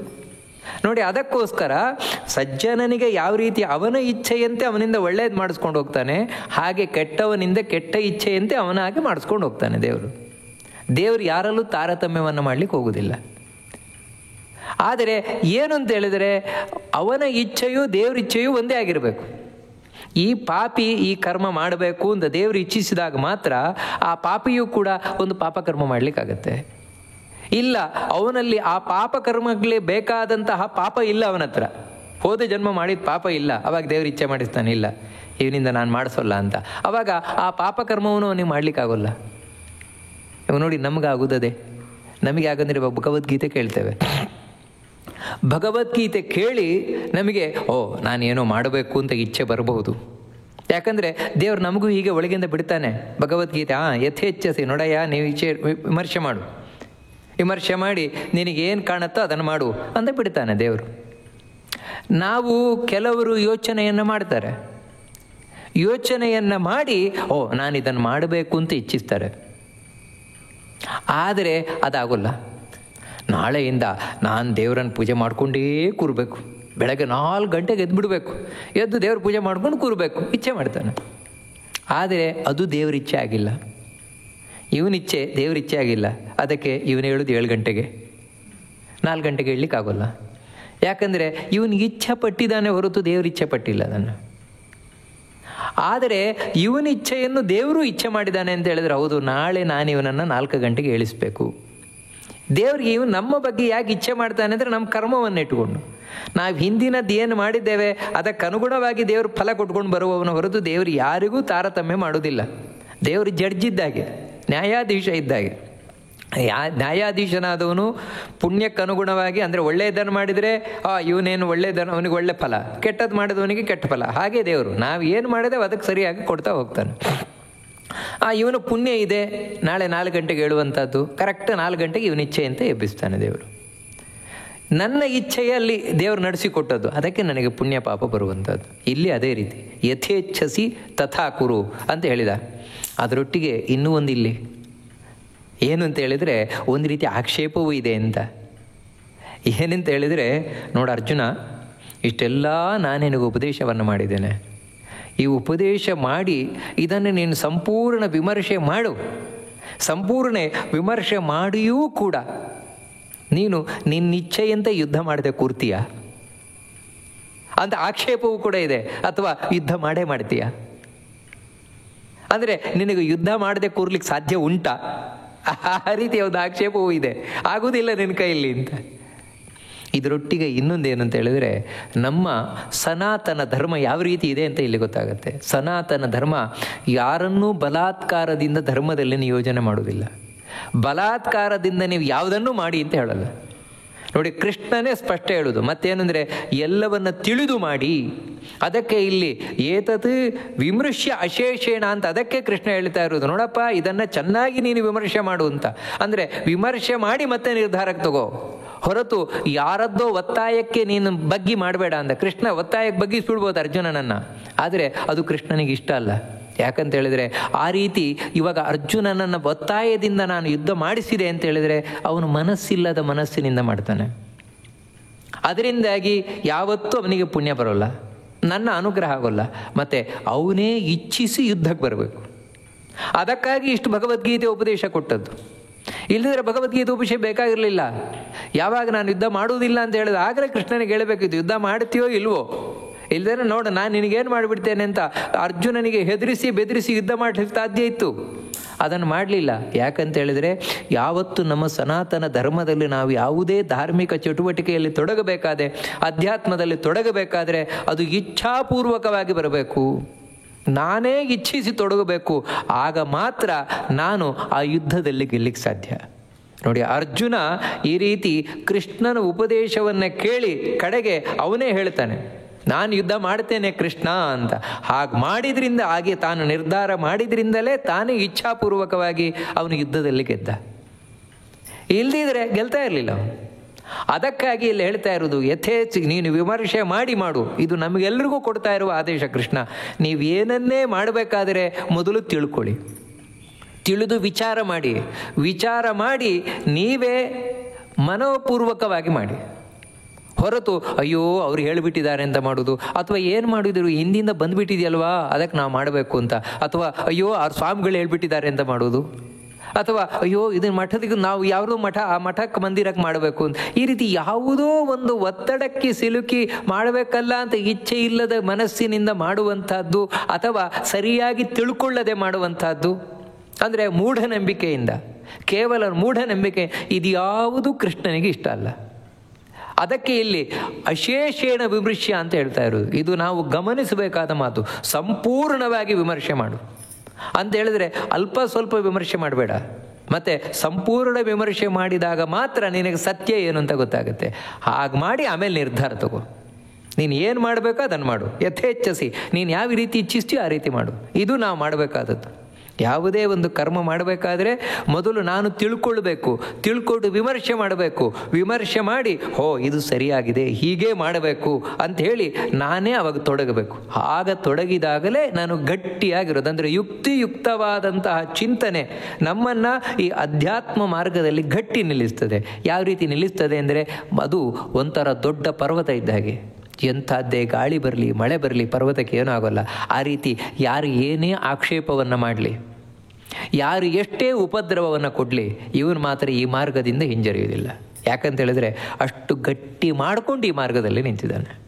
ಅದಕ್ಕಾಗಿ ಕೃಷ್ಣ ಹೇಳುವುದು ಹೊರತು ಈ ಬಲಾತ್ಕಾರದ್ದು ಮೂಢನಂಬಿಕೆ ಇದೆಲ್ಲ ಯಾವುದೂ ಪ್ರಯೋಜನ ಇಲ್ಲ ಸಾಧನೆಗೆ ಅನ್ನುವುದನ್ನು ಇಲ್ಲಿ ಸ್ಪಷ್ಟವಾಗಿ ಕೃಷ್ಣ ತಿಳಿಸಿ, ಇನ್ನೂ ನಮಗೆ ಇಷ್ಟು ಅರ್ಥ ಆಗದೇ ಇದ್ದರೆ ಕಡೆಗೆ ಇಡೀ ಭಗವದ್ಗೀತೆಯ ಸಾರವನ್ನು 2 ಶ್ಲೋಕದಲ್ಲಿ ಸಂಗ್ರಹ ಮಾಡಿ ಕೊಡ್ತಾನೆ. ಅದೇನಂತ ಮುಂದೆ ನೋಡೋಣ ಅಂತ ಹೇಳ್ತಾ ಉಪನ್ಯಾಸವನ್ನು ಮಧ್ವಾಂತರ್ಗತ ಭಗವಂತನಿಗೆ ಅರ್ಪಣೆಯನ್ನು ಮಾಡೋಣ. ಶ್ರೀಕೃಷ್ಣ ಅರ್ಪಣಮಸ್ತು.